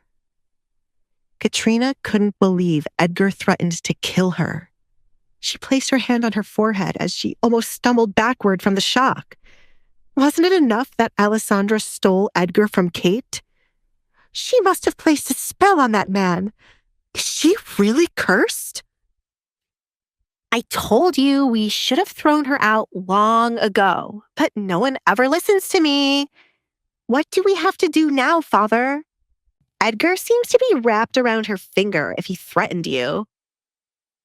Alessandra must have cursed him. Kate was starting to believe that more than anything else. Desmond didn't believe it like his wife and daughter, but he couldn't understand what was happening. He was starting to question if the Duke really did fall in love with Alessandra at first sight. I can't allow Alessandra to go live with the Duke on her own in 2 days. She's going to live with him? In his big mansion? Kate exclaimed, taken aback by this news. Father! She whined, stomping her right foot repeatedly. It wasn't fair Alessandra would get the luxury of living with Edgar. I'm going to send you there with her as an escort. That is the only way I will allow Alessandra to go with him, and it's the only way for you to get close to the Duke. This is your last chance, Kate. If you mess this up, there is nothing else I can do for you. You must seduce Edgar while you're there. It would be better if I became pregnant with his child. He would have no choice but to take me instead of Alessandra. We all know the Duke isn't going to sleep with her, and he's still a man. He needs someone to lay with, Kate suggested. She didn't mind sleeping with a man like the Duke when she wasn't wed. Kate! Katrina wasn't so sure of this. It was best for Kate to keep her virtue. I agree with Kate, Desmond said, ignoring the fact that Kate would be sleeping with someone when she wasn't married. He found the whole virtue thing to be ridiculous now. She just needs one try to get pregnant. We wouldn't have to worry about her virtue as she'll end up with the Duke. As much as Katrina wanted Kate to be with Edgar, she preferred to continue with the principles she raised Kate with, to only sleep with a man she was married to, or else she would be ruined. Are you sure you can do this, Kate? Of course, Mother. His only other option would be Alessandra. Do you really want her to become the Duchess instead of me? I will seduce the Duke and have his child. It would help if his mother would come around. She likes me.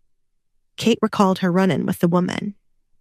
Due to chasing around behind Edgar, Kate had met his mother once before, and after a short conversation, his mother was rooting for her. I should start picking out my finest dresses now. Excuse me, Mother, Father. Kate, you have to finish burying the kitten. Don't do anything stupid these 2 days. Desmond was worried for his life and didn't trust Kate to understand the gravity of the situation. Do this first. Let Alessandra know you are done, and then start packing. Yes, Father. I will get the kitten. Kate was so excited to go live with the Duke that she had forgotten her plan to get revenge on Alessandra for making her dig a hole with her bare hands. Kate hurried off to go to Alessandra's room before she would return to her bedroom. The dead kitten wasn't the only thing she was looking to get. There was something else valuable in Alessandra's room that deserved to be buried. Do you really think I would let her get away with stealing what belongs to me? Kate opened the door of what she liked to call the vilest room in the home. It belonged to someone who should never have existed. Oh, that stench is horrible. She covered her nose as the faint scent of something horrible filled her nose. It wasn't hard to guess where the dead animal was. Her room is disgusting. Where the hell is it? Kate opened Alessandra's closet, looking for what she truly came for. Her eyes lit up as she found what she was searching for right away. Why are you holding onto the dress of a woman who ran away and left you here, Alessandra?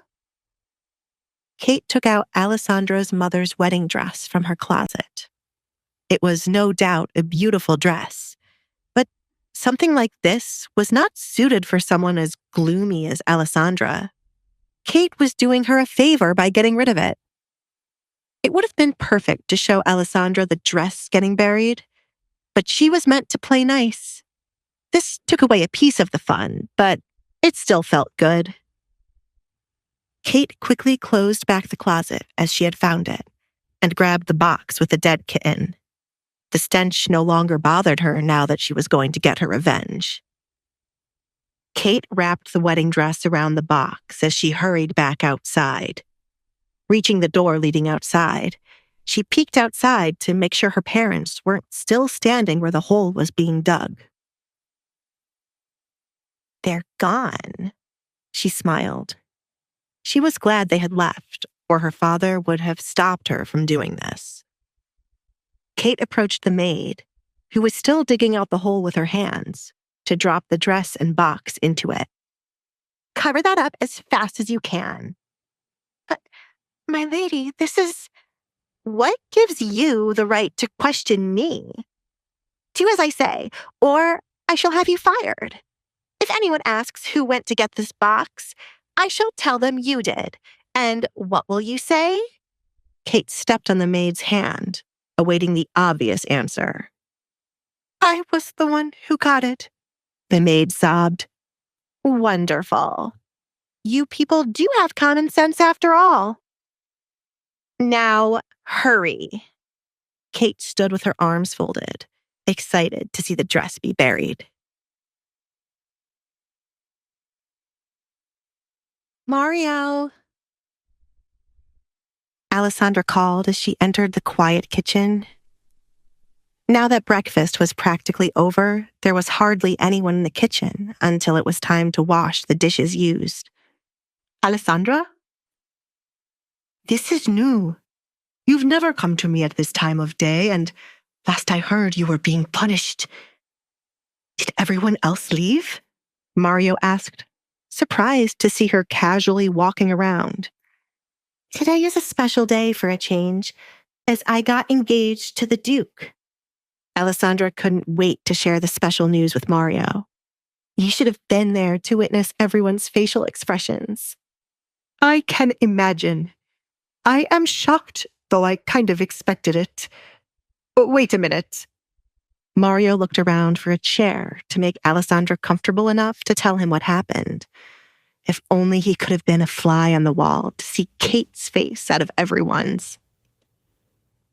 There we go. I love that you are extra kind when there is gossip about my family involved. Alessandra sat down on the chair he found. I don't know why you still refer to them as your family. The Duke will be your family now. Screw these heartless people, Mario said as he took his own seat. If he was in Alessandra's position, he would have let the Duke just kill them. I am not married to Edgar yet, and at the end of the day, they are still my family, even if I don't like them. I'm going to be here with them for 2 more days, and then I'll be going to live with the Duke. What? Mario's eyes went wide. He wasn't expecting Alessandra to be leaving so soon.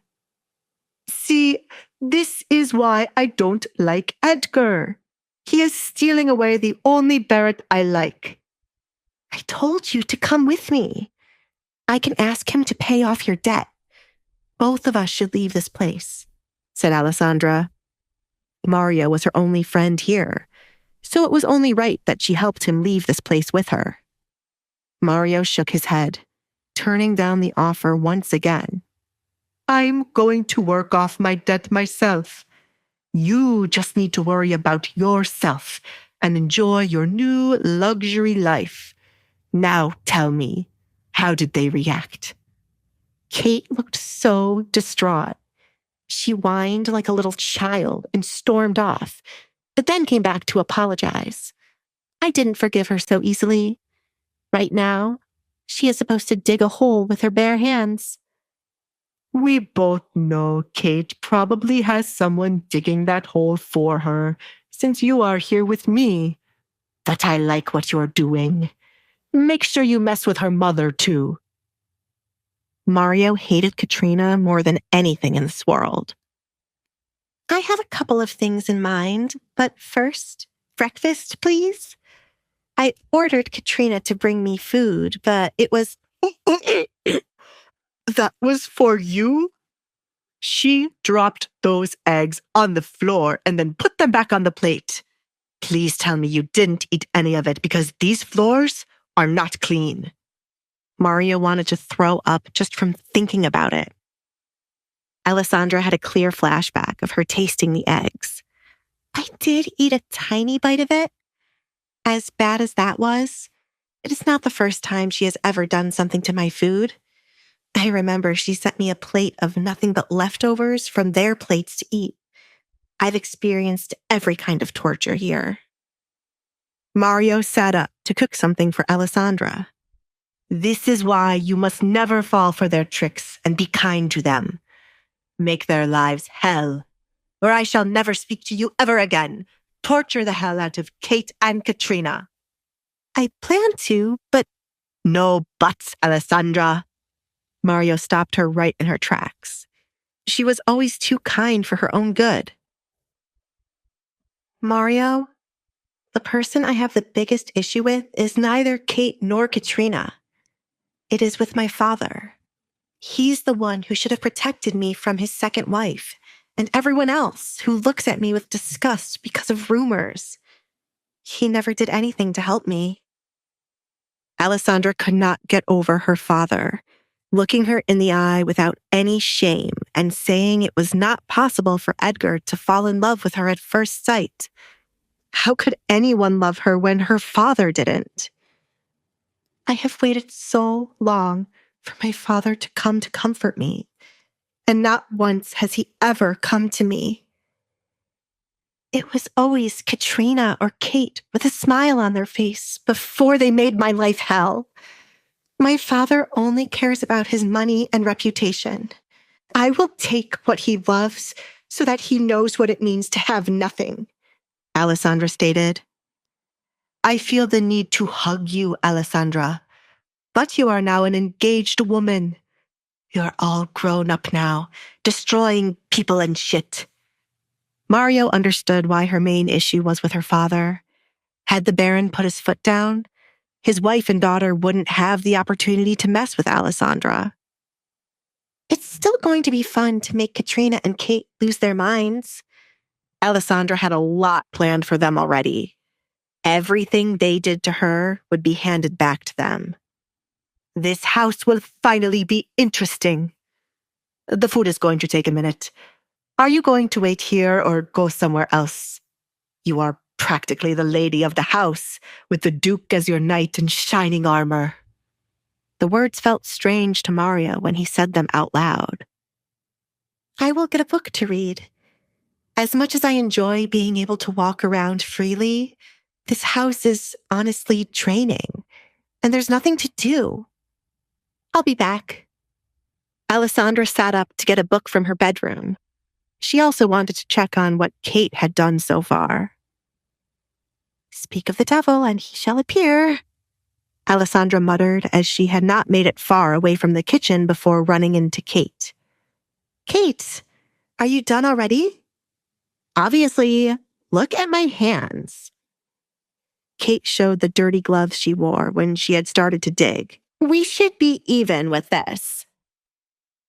Kate, I can hardly count how many things you have done to me for us to be even. This is a start for you to make amends with me. Do not think I have forgiven you just because you dug a hole, Alessandra said. Why? I'm trying to be nice to you, Alessandra. We are sisters, and it's about time you start acting like it. You're about to be a married woman. Stop acting like a child. I know you, Kate. I know the real you. And I won't fall for this illusion you and Father are creating, like you're trying to be nice to me. Save your breath and energy. Alessandra saw right through Kate the moment she apologized. I do not know what you're talking about. Why don't you go outside and see where your little dead animal is buried? It was more fun than I expected. Kate grinned, tempted to tell Alessandra what she had done. Excuse me, I have to go back to my room to clean up. You should really clean your bedroom, Alessandra. It stinks. Alessandra grabbed Kate's arm, preventing her from leaving. What did you do, Kate? Do not touch me, Alessandra. I am being nice right now. Kate shoved Alessandra's hand away. If you knew me well, you would know not to play with me. As I said, I am going to my room to get cleaned up. Are you going to stand here or check on my hard work? You.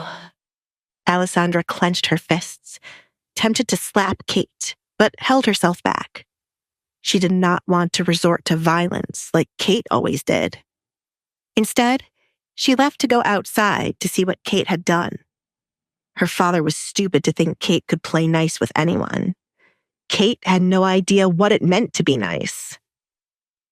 Alessandra prayed Kate had not disrespected the kitten further after she had already killed it. Coming across the hallway leading down to her room or to go outside, Alessandra found her door ajar, meaning someone had been in it. She made the decision to check on her bedroom first. Alessandra cautiously walked up to the door and slowly pushed it all the way open, but found nothing out of place at first glance.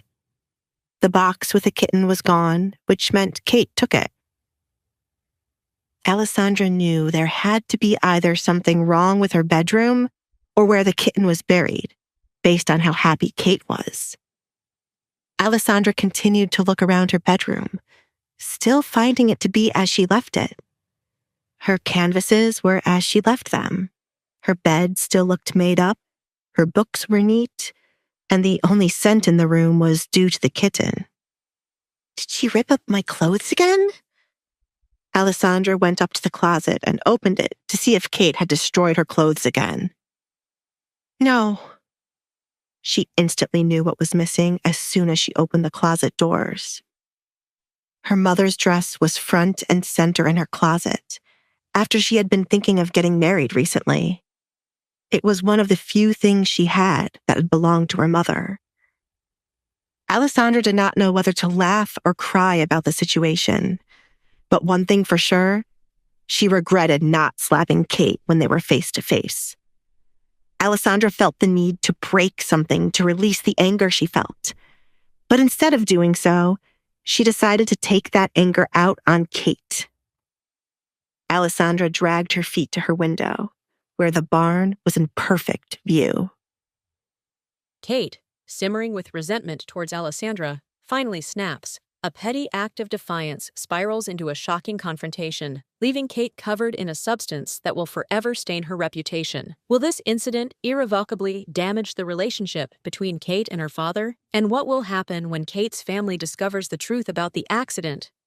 She quickly rubbed off the shit from her face, hands, and her hair, but the scent was something she could not easily get rid of. It felt like she had it in her mouth, and each time she swallowed, she could taste it.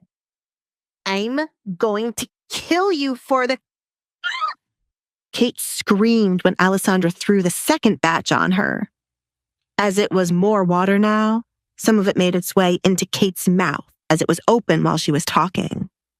It was the final straw for Kate, making her throw up right on the floor.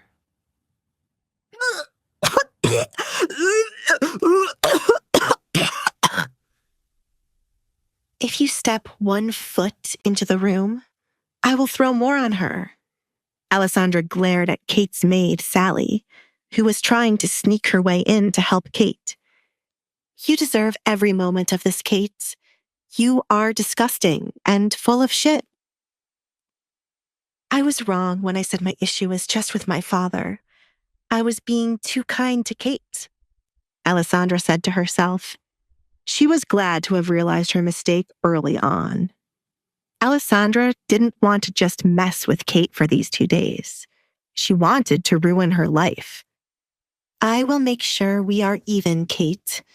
I will repay what you started to do to my face. I will make it so that you will have no choice but to wear a mask, and I will steal your happiness from you. Do you think I'm afraid of you? Kate wiped away traces of vomit from her mouth. Do you think you scare me? No, but you have always been jealous of me, Kate. You can never handle attention not being on you. And this dangerous jealousy started when we were younger. Alessandra stooped down to Kate's level. You should have been angry at our father for always having a favorite. A perfect daughter he could always use. Kate scoffed, offended by Alessandra's words. There was nothing to be jealous of when it came to Alessandra. Why would I be jealous of you? I am beautiful, smart, wanted by all men. You try so hard to forget the past, Kate. A time when you were in my shadow, as father paraded me around. We could have been good sisters had you not fed into your jealousy. I tried so many times to forgive you, as you were merely wishing to have father's attention on you, but you are beyond forgiving. Do not look down on me. Kate lunged forward to pull the mask Alessandra wore from her face. It was easy for Alessandra to talk when her face was hidden. Alessandra almost stumbled forward due to the mask being roughly pulled away from her face. As Alessandra looked up to get the mask back from Kate's hands, Kate chuckled, seeing the scars were still evident. You are still hideous, Kate said in triumph. Alessandra had no place to talk about anyone being jealous of her when her face was horrible. I would hide my face from the world if I were you too. Kate flinched, moving the mask further away when she thought Alessandra was trying to reach for it. But to her surprise, Alessandra pushed her.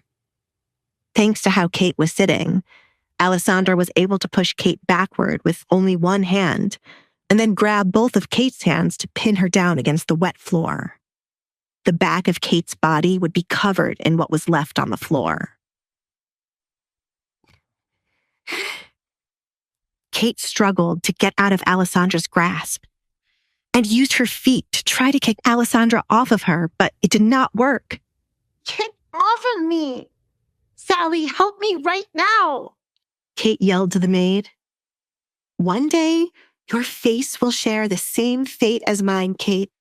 I'm going to make sure you wish you were dead, just like I once did.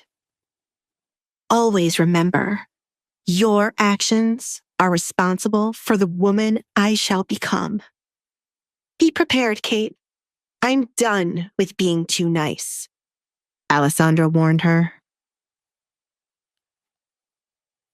Alessandra's warning has left a chilling echo in the room, but is her vengeance truly justified, or is it driving her to the brink of madness? And as Kate faces the consequences of her past actions, will she find the strength to fight back, or will she crumble under the weight of Alessandra's wrath? Kate, consumed with resentment toward Alessandra, finally snaps, leading to a chaotic confrontation.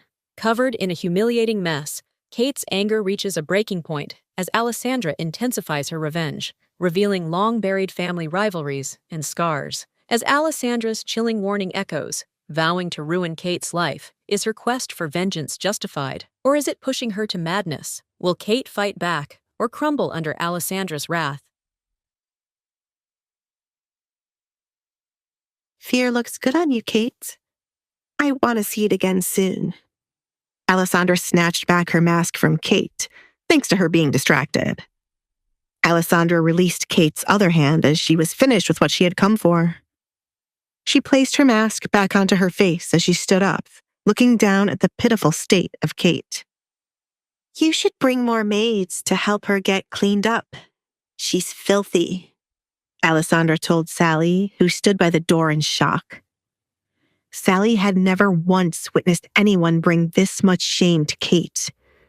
Kate was normally the ringleader, the one to embarrass others, but now she lay naked in shit.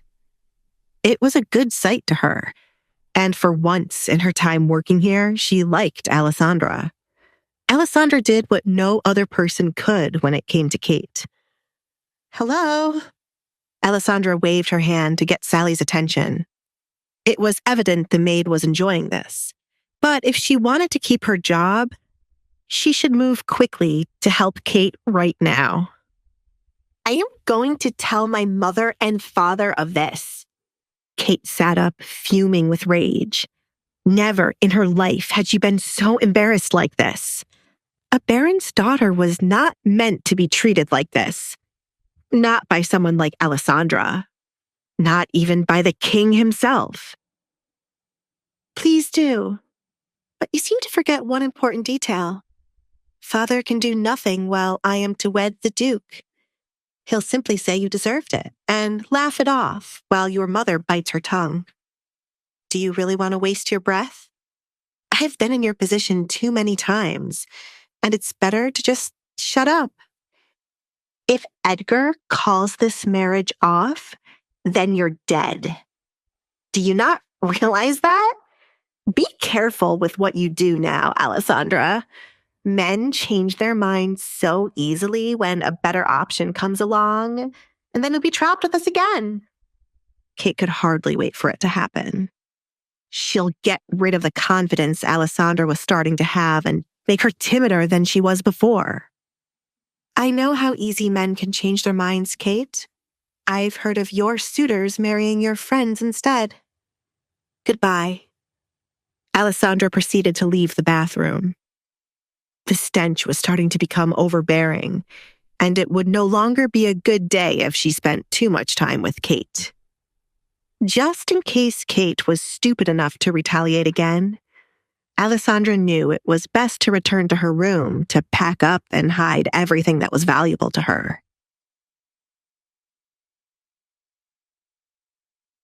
My lady. My lady? Kate glared at Sally. A personal maid wasn't useful if they were only going to stand to the side while someone threw literal shit at their master. You are fired. Send someone else to do your job right now. She threw the dirty cloth she wiped her body with at Sally. How many people are they going to fire? Alessandra muttered as she exited Kate's bedroom. The house is already empty. The cooks act as servers. The gardener acts as the coachman. And next you know, we'll have a cow thinking it also has to be a horse. Alessandra didn't know what her father could be doing with his money for the house to be in such a state. The amount of money he spent on the party would have been enough to turn things around. He did all of that expecting the Duke would find interest in Kate, but it did not work. Why couldn't they have taken Kate to a place the Duke frequents, instead of spending so much money? Alessandra shook her head. They were depending on Kate's marriage to turn their situation back around, but the best person to do that was now marrying Alessandra. Unless Kate has a flash marriage, I will be the one to save this house. But the Duke does not care for my father to give him a large sum of money. Alessandra thought to herself, I don't want to ask the Duke for any money either. It's best to let my father drown himself with what he created, Alessandra whispered. Still, Kate's marriage could save them. Alessandra didn't know what to do as of yet. It had not been long since her engagement to Edgar. It's better to take time to plan rather than rush things. It would be better to slowly ruin them than to get it over quickly. To ruin them quickly would not be satisfying enough for Alessandra. Reaching the hall leading to her bedroom, Alessandra decided to go outside to check where Kate had buried the kitten and her mother's dress. It wasn't hard to find the spot. as it was the only patch of dirt piled up outside like an anthill. Alessandra stared down at the hole in which her mother's dress was buried. She was tempted to dig it up, but if she did, Kate would have won. Getting down on her knees to dig back up the hole after making Kate do it would make Kate happy. "I'm sorry, Mother," Alessandra apologized as she made the decision to leave the dress as it was. "It is with the kitten who kept me company while you were away. This might be better than me wearing it. If you ever return and wish to have it, I shall dig it up myself and place it back into your hands. I have some of your belongings saved for when you return, so I can give them back to you. If you can't return for me, return for your belongings. When I do give them back to you, you should apologize for leaving me here with my father. You should have a good explanation for why you ran away and left your daughter here, or I shall ruin you along with my father." Will Kate ever recover from this humiliation, or will it break her spirit entirely? How will Alessandra navigate her upcoming marriage to the Duke, knowing that her own family is crumbling around her? Will Alessandra succeed in her plan to bring down her father and the rest of her family, or will her own ambition ultimately consume her? Alessandra stands over the grave, grief and defiance battling within her. Kate, humiliated, lies broken. This is just the start. Revenge is planted, and Alessandra will nurture it coldly. Will Kate recover? Can Alessandra navigate her marriage and her family's downfall? Will her ambition consume her? Alessandra never forgave her mother for leaving her while she ran away from her marriage. Still, Alessandra sat patiently, waiting for her mother to remember the daughter she left behind and to come back for her. She wanted to hear what excuse her mother would have and how she would make up for it. "It's unfair for me to have two bad parents, Mother. I'm putting faith in you to return and ask for forgiveness. The world cannot hate me so much to put me through this. I hope that you are still alive and return quickly," said Alessandra. Alessandra would never go looking for her mother. Instead, she had a date on which she would stop caring, and should her mother ever appear before her, she would be nothing more than a stranger. Then she would truly believe the world hated her enough to curse her with this life. "Where the hell is she?" Alessandra looked up at the sound of Katrina's angry voice. "You!" Katrina exclaimed when she caught sight of Alessandra outside. She leaned her upper body out a window to get a better view of Alessandra. "What on earth did you do to my daughter?" "I threw her personality onto her," Alessandra bluntly replied. "Do you wish for me to do the same to you, Mother?" "I told you never to call me Mother, you evil girl. You have to be out of your mind to throw shit on Kate. Has your jealousy not gone far enough?" Katrina questioned. Her anger increased the more she looked at Alessandra. Katrina was bewildered to hear of what Alessandra did to Kate and how no one stopped her. Alessandra was always intrigued by everyone thinking she was jealous of Kate. When had she ever shown them that she was jealous? "I have never been jealous of Kate. It has always been the other way around." Katrina chuckled, finding Alessandra to be funny. "Kate? Jealous of you? Such a thing as..." "Isn't that why you hated me too? Kate was never the center of attention when I was around, and you could not stand the daughter of your husband's first wife outshining your child. I can see where Kate gets her denial from. Funny, I thought it was from my father," said Alessandra, as she for so long believed it came from her father's side of the family. "Are you crazy? How many times am I going to be asked this?" "It is annoying," Alessandra muttered, tired of the repeated question. "My answer is yes, so that you can stop asking me. I must be crazy for the crap I put up for so long." "You..." Katrina trailed off, unsure of who was standing before her. Alessandra was never like this. She was never one to talk back and quietly did as she was told. You are only acting like this because of your engagement. Obviously, but you have no room to talk when you have done the same thing. You act all high and mighty because you are a baron's wife. From your attitude, you would think you married the king. My father is not that great for you to act this way, Alessandra honestly stated. Her father's reputation slowly decreased throughout the years, and many of his high-status friends were hardly around. He was lucky to still have connections with the king. I suppose his wealth will make him great in your eyes, though these days, his wealth is not like what it used to be. I wonder what he's spending all his income on for our house to be in such a state. That's something to add to the list. In this house, the Baron thinks he is the king. Hilarious. Alessandra chuckled, finding their house to be backward. Maybe I should think I am a bird, and then I could fly away. Alessandra humored herself. There's nothing wrong with your father's finances. Look at the amount of land the king has placed in his name. Look at how wonderful our farm is, how grand the inside of our home is. Your father has enough wealth to live like a king if he wishes to. You truly complete my father. Alessandra viewed Katrina as idiotic as her father. The money must have been drained away to make Katrina and Kate live like royalty, too. Her father married a wife he could not afford to keep for all these years, and then they made a daughter who was no different from the mother.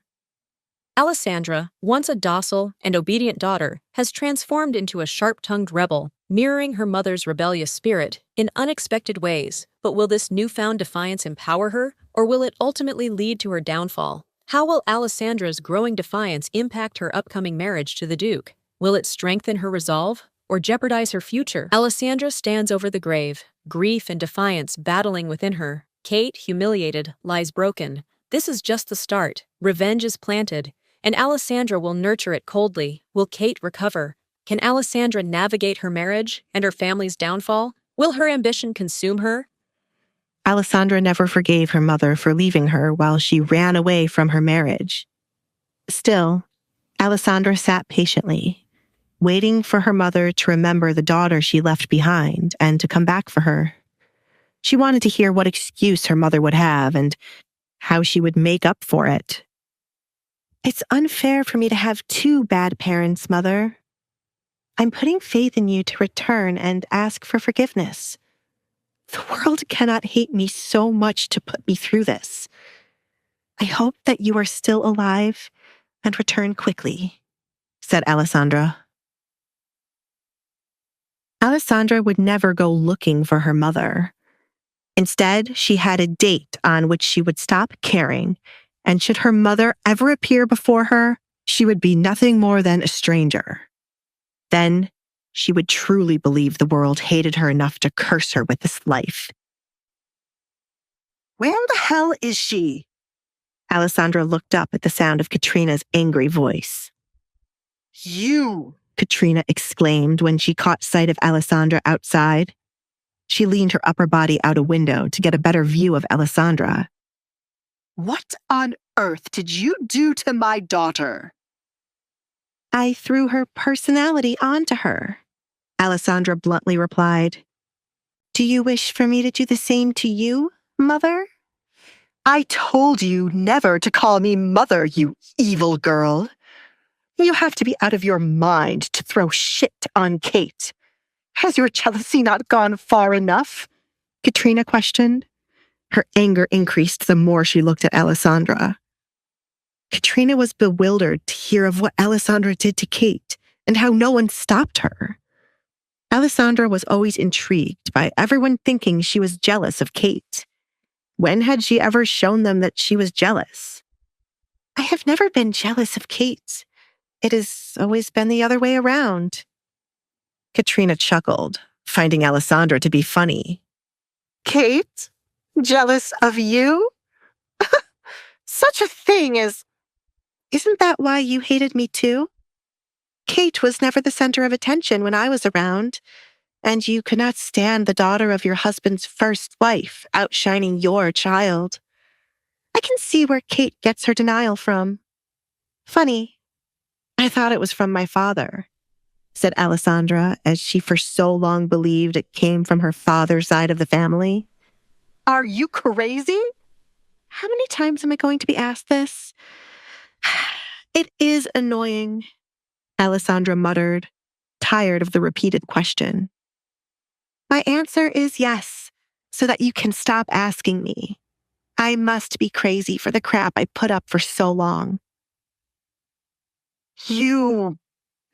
Katrina trailed off, unsure of who was standing before her. Alessandra was never like this. She was never one to talk back and quietly did as she was told. You are only acting like this because of your engagement. Obviously, but you have no room to talk when you have done the same thing. You act all high and mighty because you are a baron's wife. From your attitude, you would think you married the king. My father is not that great for you to act this way, Alessandra honestly stated. Her father's reputation slowly decreased throughout the years, and many of his high-status friends were hardly around. He was lucky to still have connections with the king. I suppose his wealth will make him great in your eyes, though these days, his wealth is not like what it used to be. I wonder what he's spending all his income on for our house to be in such a state. That's something to add to the list. In this house, the Baron thinks he is the king. Hilarious. Alessandra chuckled, finding their house to be backward. Maybe I should think I am a bird, and then I could fly away. Alessandra humored herself. There is nothing wrong with your father's finances. Look at the amount of land the king has placed in his name. Look at how wonderful our farm is, how grand the inside of our home is.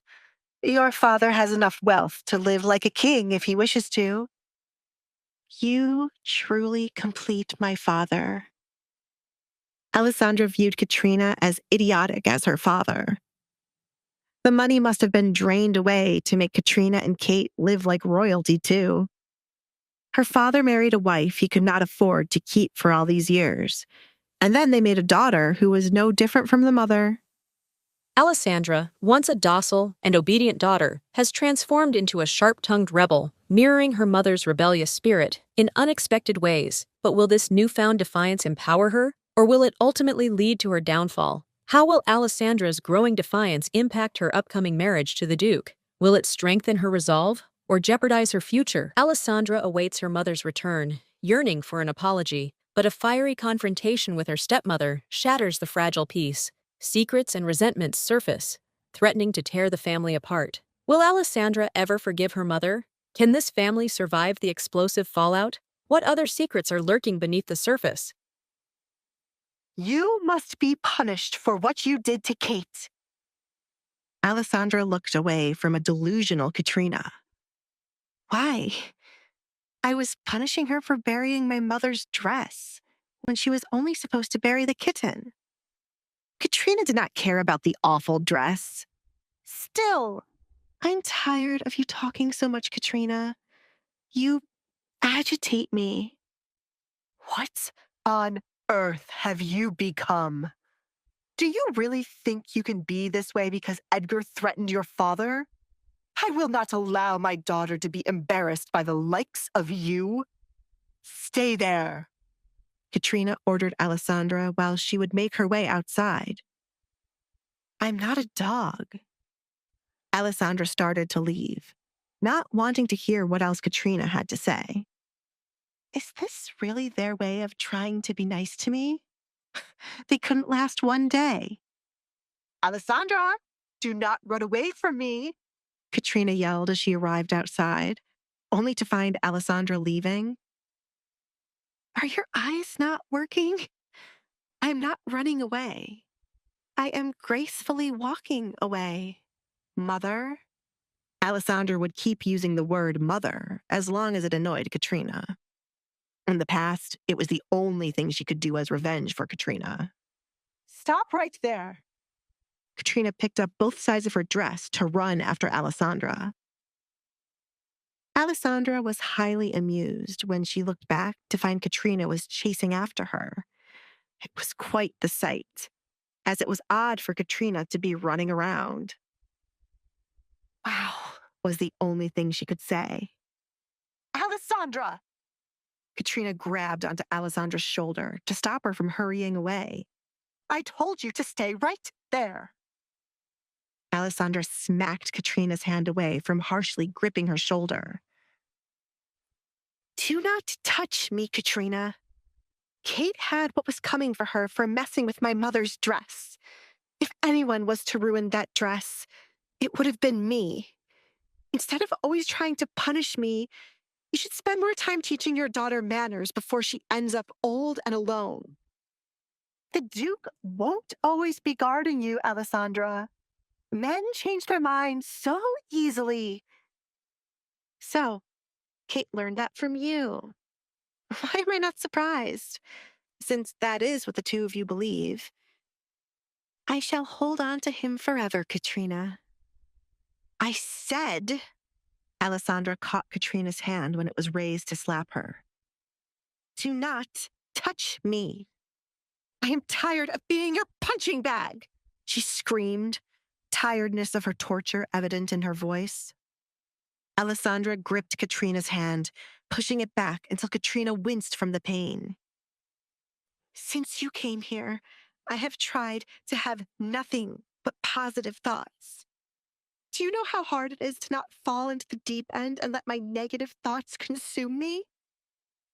Even when the Duke's sword is pointed at your necks, you are still determined to hurt me.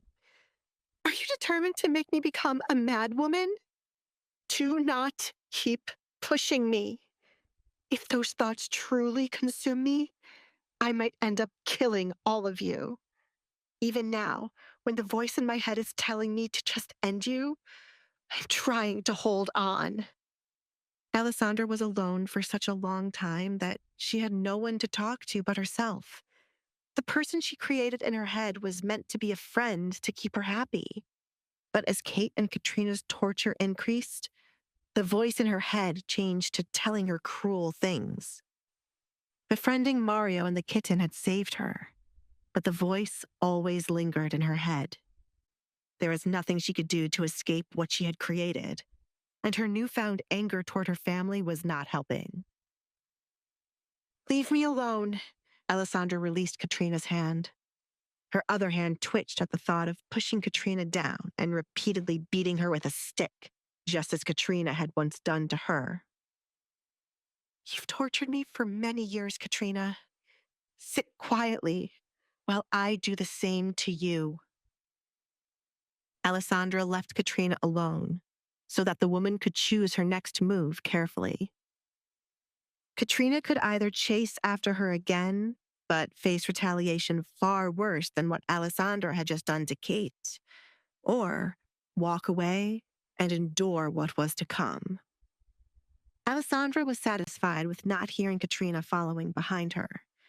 However, she stumbled the moment she entered the house and gripped her head from a pain building up. She did not know how to handle all the angry and negative thoughts she had kept at bay for many years, suddenly flooding her head. It was foreign to her as she tried to keep a positive outlook on her life, but she had strayed far away from it today. I will not lose myself, she promised.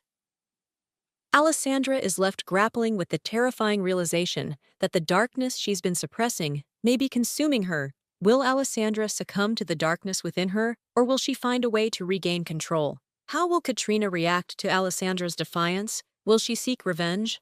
Or will she finally confront her own demons? Will she lose control of her life and her impending marriage to the Duke? Tensions reach a boiling point between Alessandra and Katrina. After a heated confrontation, Alessandra unleashes years of pent-up anger, shocking even herself with the intensity of her outburst. Katrina, stunned by Alessandra's defiance, is left reeling, unsure of how to proceed. As Alessandra struggles to control the surge of negative emotions, she wonders if she has crossed an irreversible line. Will this be the beginning of a new and dangerous chapter in the lives of the Baron's family? Will Katrina retaliate against Alessandra for her defiance? Will Alessandra be able to control her growing anger and the dark thoughts that consume her? How will the Duke react when he learns of the escalating conflict between Alessandra and her family?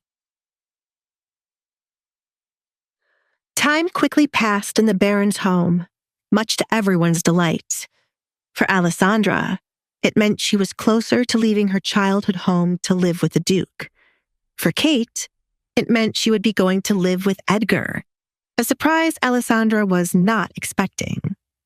Katrina was counting down the hours for when she would be rid of Alessandra, even if it meant she was going to live with Edgar. Desmond, on the other hand, couldn't wait for Kate to seduce Edgar and get married to him instead of Alessandra. He was praying she would get pregnant after one night with Edgar. It soon became time for dinner, and with the new changes to the house, Alessandra arrived at the dinner table. She could not remember the last time she came into the dining room to eat dinner with her family. It was always in her room alone, with nothing but the noise from the farm. Alessandra already knew which chair at the table she wanted to sit in as she neared the table. It was the one her mother used to sit in each time they had dinner.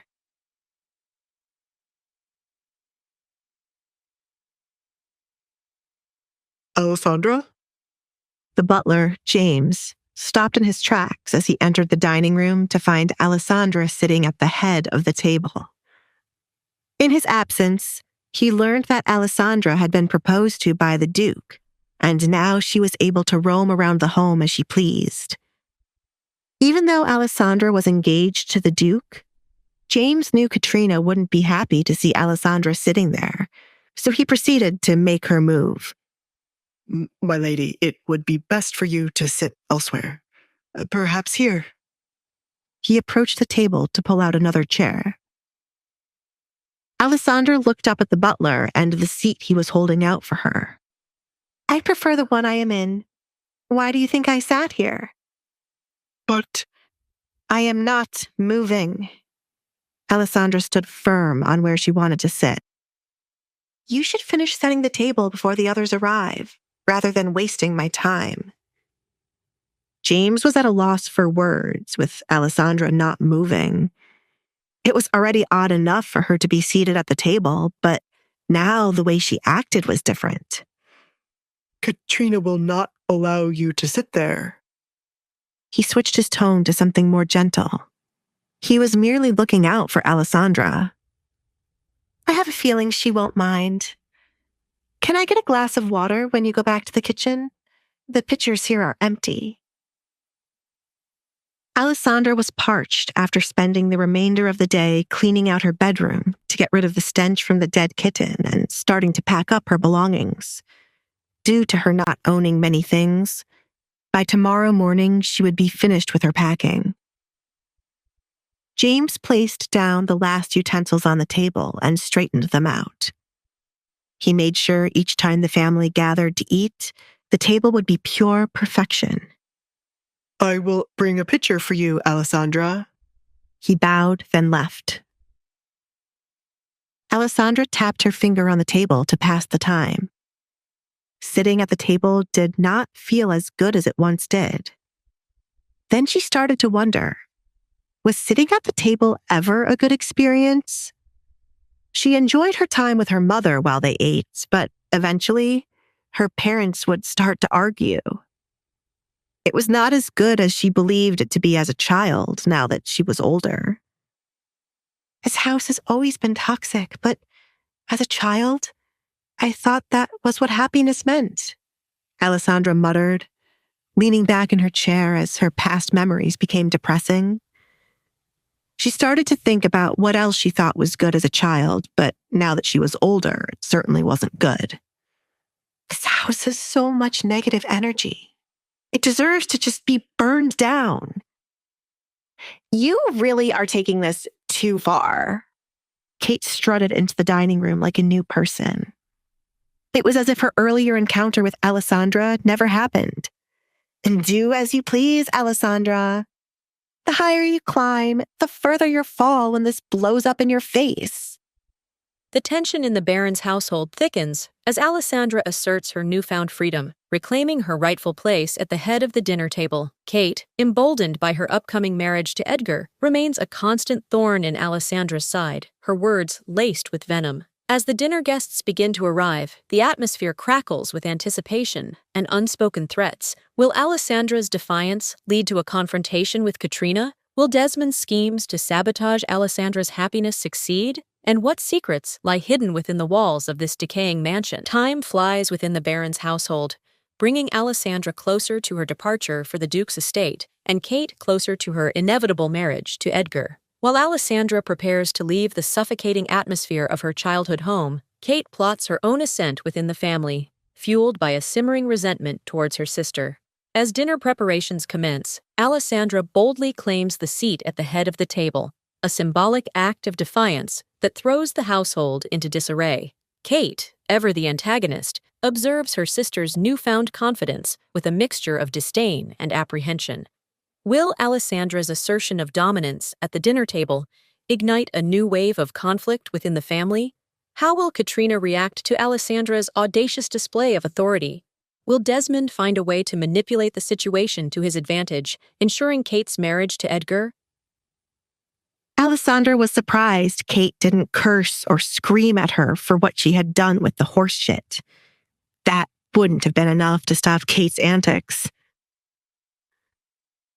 I hope you always remember that thanks to the little stunt you pulled today, someone got fired.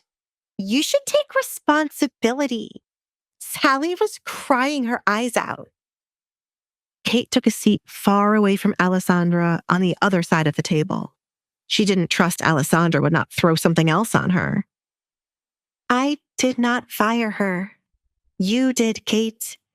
Yet again, you pushed the blame for your antics onto me. When are you going to stop? Do I need to visit your bedroom again? Alessandra taunted Kate with what she did earlier. Luckily, the horses shit every day. I will never forgive what you did. I didn't do it with the expectation you would forgive me. I thought it was obvious I wanted the opposite. The only person here to forgive anyone in this home is me. You are all lost souls. I shall never forgive any of you, Alessandra said. Are you going to live the rest of your life holding on to the things we did to you? At some point, you have to let it go, or it becomes pathetic. Kate found Alessandra to be nothing more than pitiful. No, I will not spend the rest of my life thinking about any of you. I don't think you'll be around for that long, and I shall be living with the Duke. I'm afraid you will spend more time thinking about me, Kate. I hope I haunt you. Kate placed her hands on the table, interlocking her fingers as she leaned forward in Alessandra's direction. Keep up this confidence, Alessandra. When it crumbles, I'll be there to watch. When this is over, I'll really make your life a living hell. You'll hate me more when that time comes. I have never hated you, Kate. I will admit I have feared you and you have angered me, but I pity you more than anything. Many times I placed myself in your shoes. It does not mean I like you, but I don't hate you.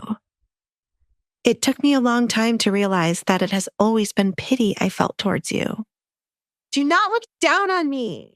Kate smacked her hands against the table. She was above Alessandra, so why did she keep trying to look down on her? This is not me looking down on you, Kate. That is me knowing that thanks to our father not giving you the attention you sought, the jealousy you felt created the monster you are now. You are the reason I shall never give in to my bad thoughts. I never want to be like you, Kate, Alessandra stated, glad she held on to who she was. Says the person who threw shit on me. Yes, you're really a saint. How could I forget that? I am not jealous of you, and I have never been in the past. I don't know what delusional memory you have of your childhood, but I suggest you get rid of it right away. It's making me pity you, Kate said, as she wanted to be the one looking down on Alessandra. Alessandra had no issue with Kate pitying her, as she did not care about what Kate felt towards her. That is fine. I can't believe Edgar made the decision to propose to you. Ugh, what an idiot. James, please bring me one of my father's best wines. Kate rubbed her temple to calm her nerves. She spent so much time trying to understand Edgar, but failed. He's an idiot because he didn't pick you? Kate, you really are beautiful, but your heart and soul need to be worked on. Alessandra viewed Kate as one of the most beautiful people she'd ever laid eyes on. But Kate's personality was horrible. It was why she had such a hard time keeping a suitor. They all left as soon as they saw past her beauty. You! What is this I hear about my wine? Desmond questioned as he entered the dining room with Katrina by his side. Alessandra, why are you sitting there? In Desmond's eyes, Alessandra had positioned herself at the table as if she were the lady of the house. Desmond's arrival, like a thunderclap, shattered the fragile truce. Alessandra, defiant yet vulnerable, held her ground. Kate, seething with a mixture of rage and humiliation, remained locked in a silent duel with her sister. As Desmond's gaze swept across the scene, a flicker of unease crossed his face. Katrina, ever the observant one, seemed to hold her breath, sensing the storm brewing. Will Desmond intervene in the escalating conflict between his daughters? Will Kate's threats finally come to fruition, plunging Alessandra into a living hell? Will Alessandra's fragile peace with her past shatter under the weight of Kate's relentless torment? What secrets lie buried beneath the surface of their strained relationship, and how will they unravel? Tensions boil over between sisters Alessandra and Kate. After Alessandra's prank involving horse manure backfires spectacularly, Kate, furious and humiliated, unleashes a torrent of insults and accusations. Alessandra, surprisingly, remains calm, revealing a surprising insight into Kate's motivations, a deep-seated jealousy and a lack of parental affection. Just as the confrontation reaches a fever pitch, their father, Desmond, enters the room with Katrina, leaving Alessandra's fate hanging in the balance. How will Desmond react to the explosive scene between his daughters? Will Katrina intervene to defend Alessandra or side with her sister? Will Alessandra's pity for Kate ever evolve into something more?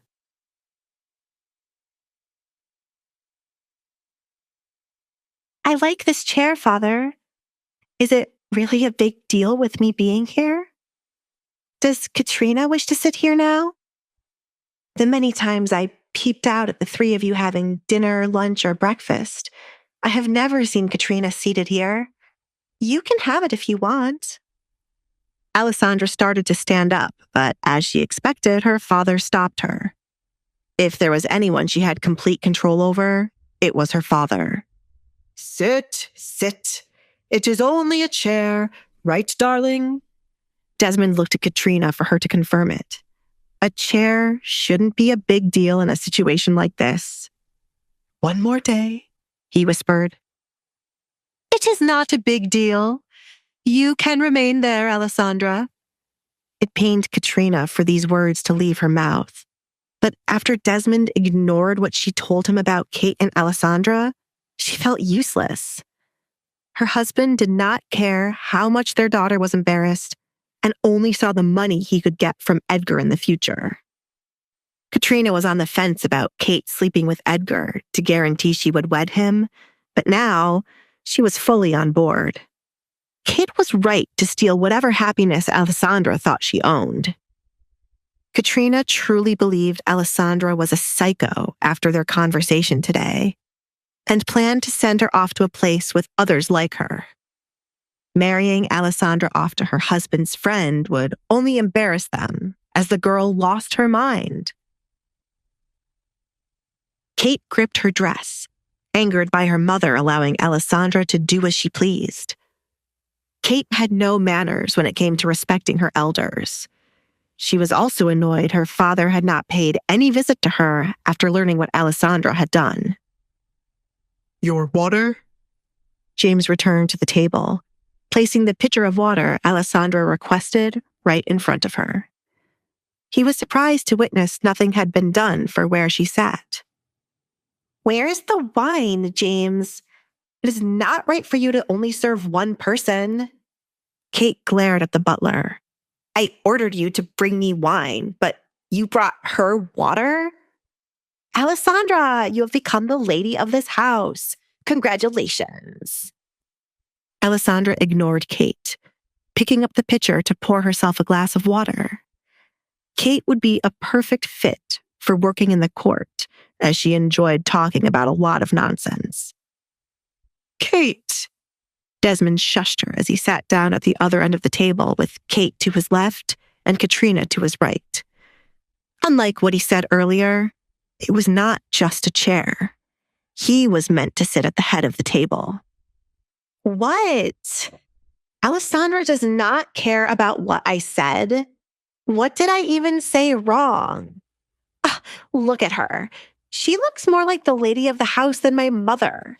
She's finally getting to do everything she ever dreamed of. Poor little Alessandra. Ow!"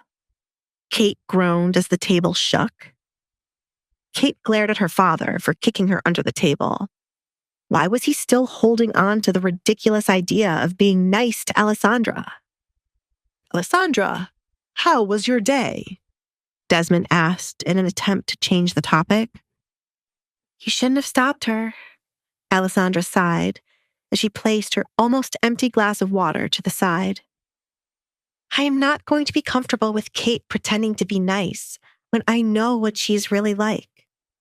I am also not comfortable with you suddenly caring about my day, Father.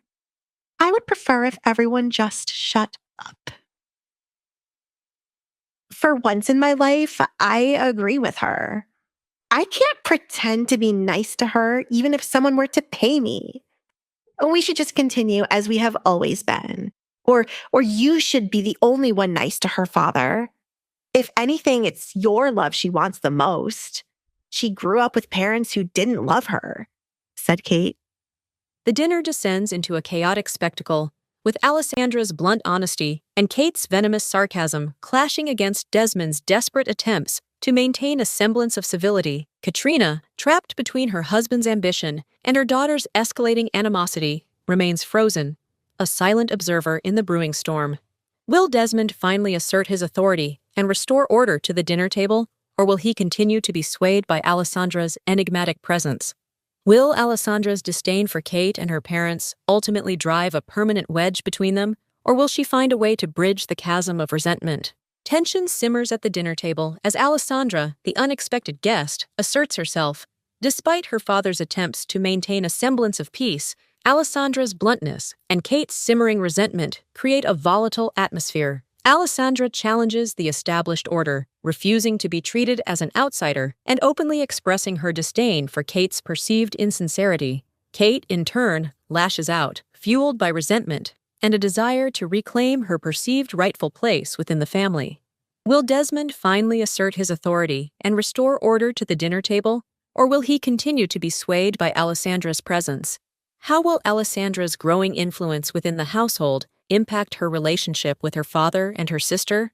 Will Kate's resentment towards Alessandra escalate further, potentially leading to a more dramatic confrontation? Alessandra's life was just a big puddle of sadness. This was what she claimed someone was jealous of? Kate covered her mouth with her hand as she snickered to avoid being kicked by her father again. "I have never hated Alessandra. How could a father hate his child? You know that I love you, right, Alessandra?" Desmond smiled, truly believing his words. If he did not love her, why else would she still be living with him when girls her age had already married and started their own families? I know you love me, Alessandra replied, watching as her father's smile widened. From what I viewed love to be as a child, you do love me. From the way you ignore me, look at me with disgust whenever I show myself to your guests by accident, how you allow others to treat me, how you think the Duke could not have fallen in love with me, that is your love. It is how you were with my mother. I can only compare it to a mother's love, but it's not like that was much better. Mother ran away, leaving me here with you. I think I've only experienced the bad kinds of love, but it is still love, right? Ugh.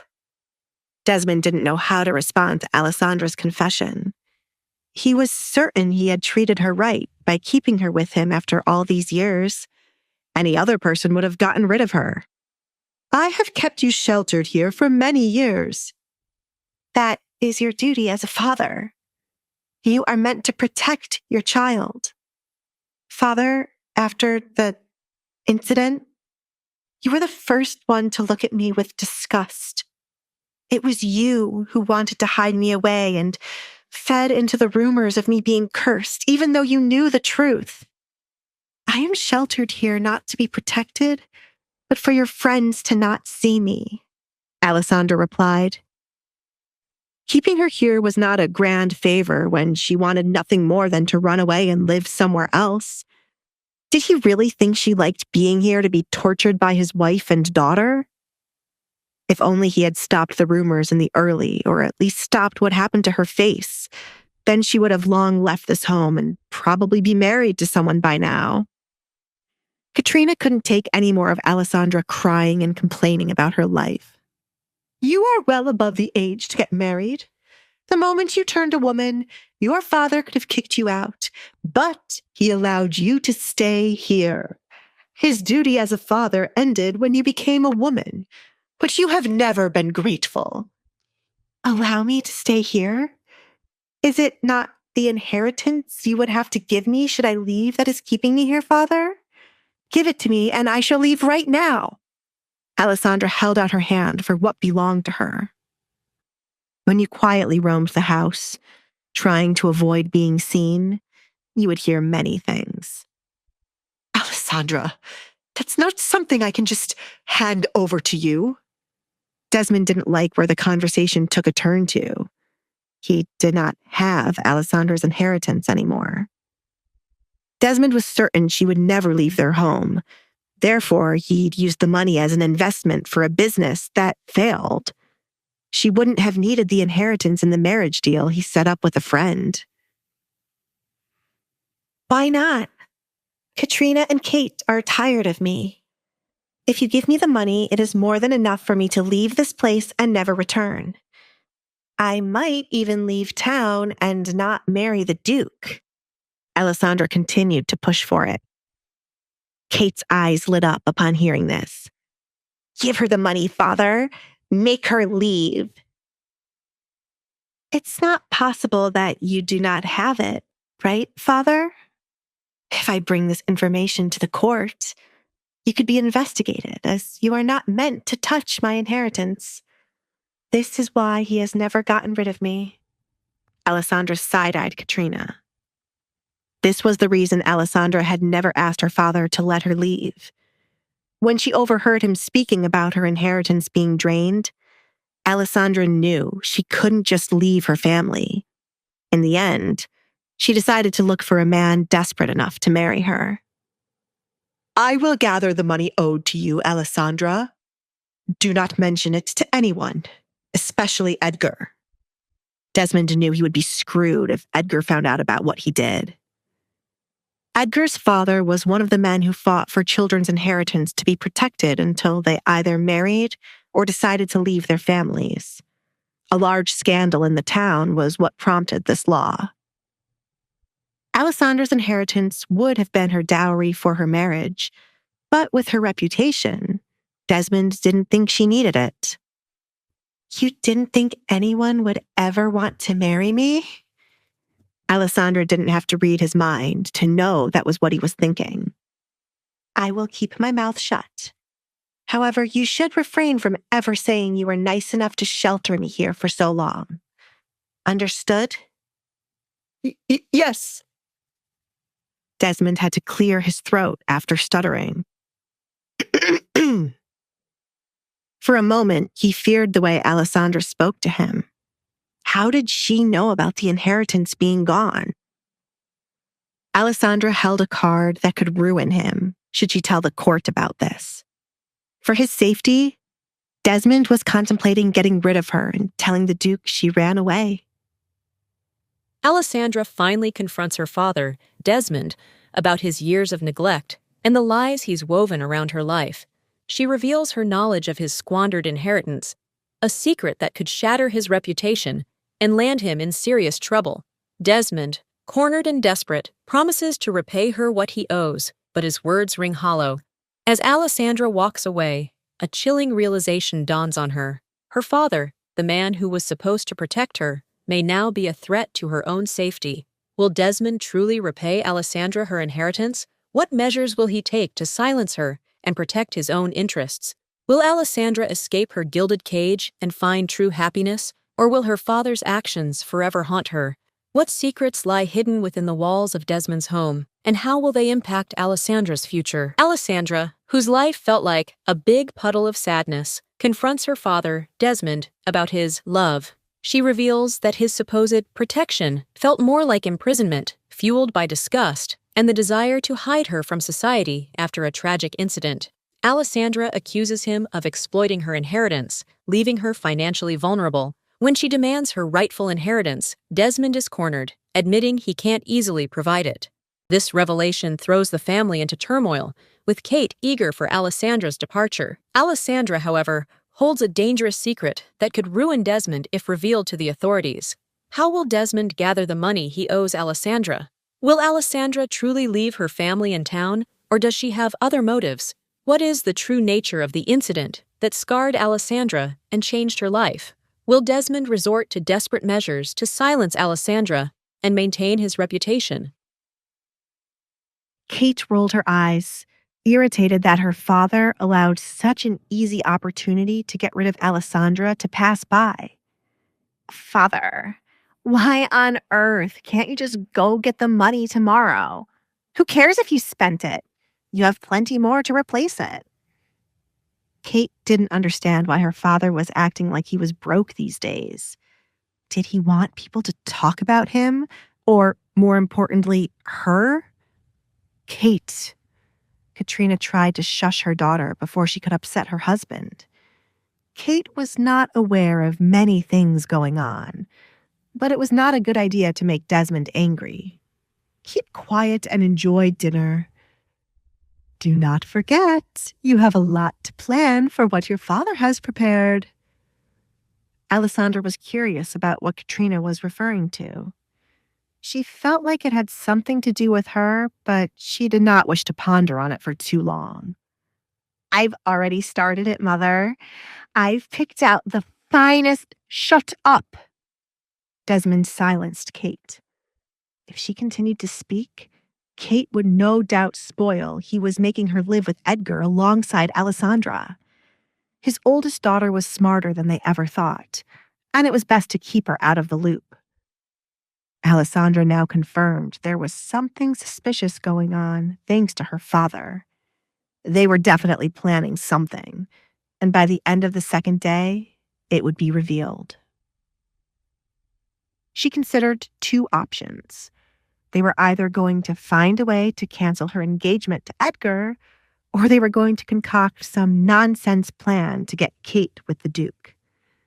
Alessandra didn't bother to tell the obvious fate of their plan failing. It was better to watch them sink themselves. She was relieved to see the butler returning with dinner, and Mario was right behind him with 2 plates in his hand. She could only imagine how furious Mario was for being a server. "Dinner is served," James announced. He carefully watched as the dishes were placed in front of the family one by one. He meant to speak with the Baron about the need for more workers. The workers were behind on the daily chores because there weren't that many of them for the number of jobs needing to be done. He had been informed of another maid fired for a ridiculous reason. If they kept this up, no one would want to come work for the family. The maid Kate fired was still here, and James was determined to keep her. He could not take on any more responsibility than he had now. "Baron, I would like to have a word." "What is it?" Desmond cut into his meat, refusing to look at James. "Talk quickly, James. You know how I dislike servants talking to me at the table. Have you forgotten your place?" James was offended by the way he was spoken to, but brushed it off. As a butler and a man of low status, he was used to this treatment. "A maid was fired today by the young lady Kate. There is a lot of work to be done around the house, and until a replacement has been hired—" "You fired someone, Kate?" Desmond ignored the rest of what James had to say. He did not give Kate permission to be firing anyone as she pleased. "Have you lost your mind?" There goes their favorite phrase, Alessandra thought as she quietly ate her food. She was disappointed there was nothing special about eating at the table. Her bedroom would be much better than this. "The fool just stood there while Alessandra threw shit on me.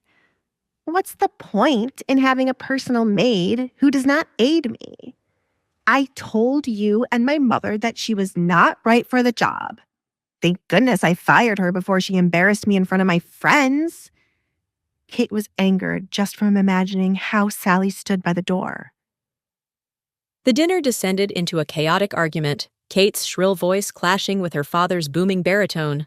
Alessandra, meanwhile, sat back, a silent observer in this tempestuous family drama. What were the true reasons behind Desmond's financial woes, and what sinister plan was brewing, involving Kate, Edgar, and the Duke? What is the something that Desmond has prepared for Kate?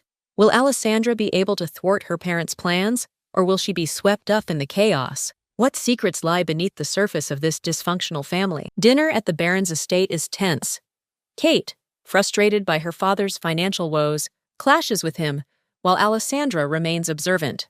A suspicious undercurrent simmers beneath the surface as the family discusses an unknown plan involving Kate and possibly Alessandra's engagement. Alessandra suspects a scheme is afoot and resolves to watch their attempts to manipulate events unfold. What is the plan that Desmond has prepared for Kate? Why is Desmond so desperate to keep Kate in the dark? What will Alessandra do to thwart the Baron's plans? Will Kate discover the truth about her father's financial situation? What will happen to the maid fired by Kate? Desmond pinched the bridge of his nose. He wondered when he went wrong with Kate. "Kate. She is the daughter of a fallen household. She is the perfect person to be your personal maid, as she has had enough education before her family was doomed." Desmond intentionally left it being cheaper to hire Sally than others. The girl was desperate to provide for her family, which was used to riches. Kate wasn't aware of Sally's background. Even better, I don't know how she could show her face after her family has lost their wealth. She should have learned from Alessandra and hid her face. "I don't want someone who fell from grace beside me," she chuckled. "I wasn't aware that was the type of background the girl had," Katrina said to Desmond. She agreed with Kate now that she knew this. "How many things does he hide from me?" she wondered. Desmond's usefulness was running out the more secrets he kept from Katrina. The love she forced herself to have for him was slowly disappearing now that his wealth wasn't that grand. There was no reason for her to continue having a husband. "The girl stays. James, inform her of it right away," Desmond told the butler. He was not going to allow Katrina nor Kate to change his mind. This was practically Kate's 100th personal maid, and he was not going to let this one slip by. "Father!" Kate whined. She looked to her mother for help, but her mother shook her head. Very well. I shall make her quit. Kate had many ways of getting rid of someone she did not like. If Sally wanted to stay, she would have to endure what Kate sent her way. I'll take her. All three heads turned to Alessandra, now remembering there was a fourth person at the table. Alessandra was in need of a maid, someone to report to her what was being said by the workers and family members when she was not around.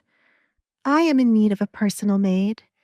I shouldn't wait for Edgar to provide me with one.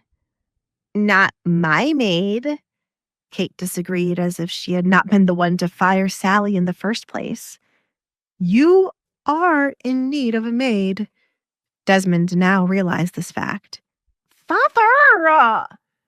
Kate could not believe her ears. A moment ago, he was forcing her to keep the maid, and now he was handing her off to Alessandra. I want her. You cannot give Alessandra what is mine. Can I have the girl or not? Alessandra didn't want to prolong knowing if she would be given Sally as her personal maid. As a lesson for Kate, Desmond decided to go against what she wanted. James, tell the girl she is now Alessandra's maid. Yes, sir. James bowed, then went off to find the girl crying her eyes out over the loss of her jaw. Kate pushed her chair back, creating a skin-crawling sound at the wood chair screeching against the floor. I have nothing to say to you. Kate walked away from the table, preferring to be alone before she said something to her father she would regret. Katrina, teach that girl some manners, said Desmond. Katrina gripped her fork as she heard the faint sound of Alessandra laughing. Not too long ago, Alessandra told her to teach Kate manners. For her husband to do the same was embarrassing.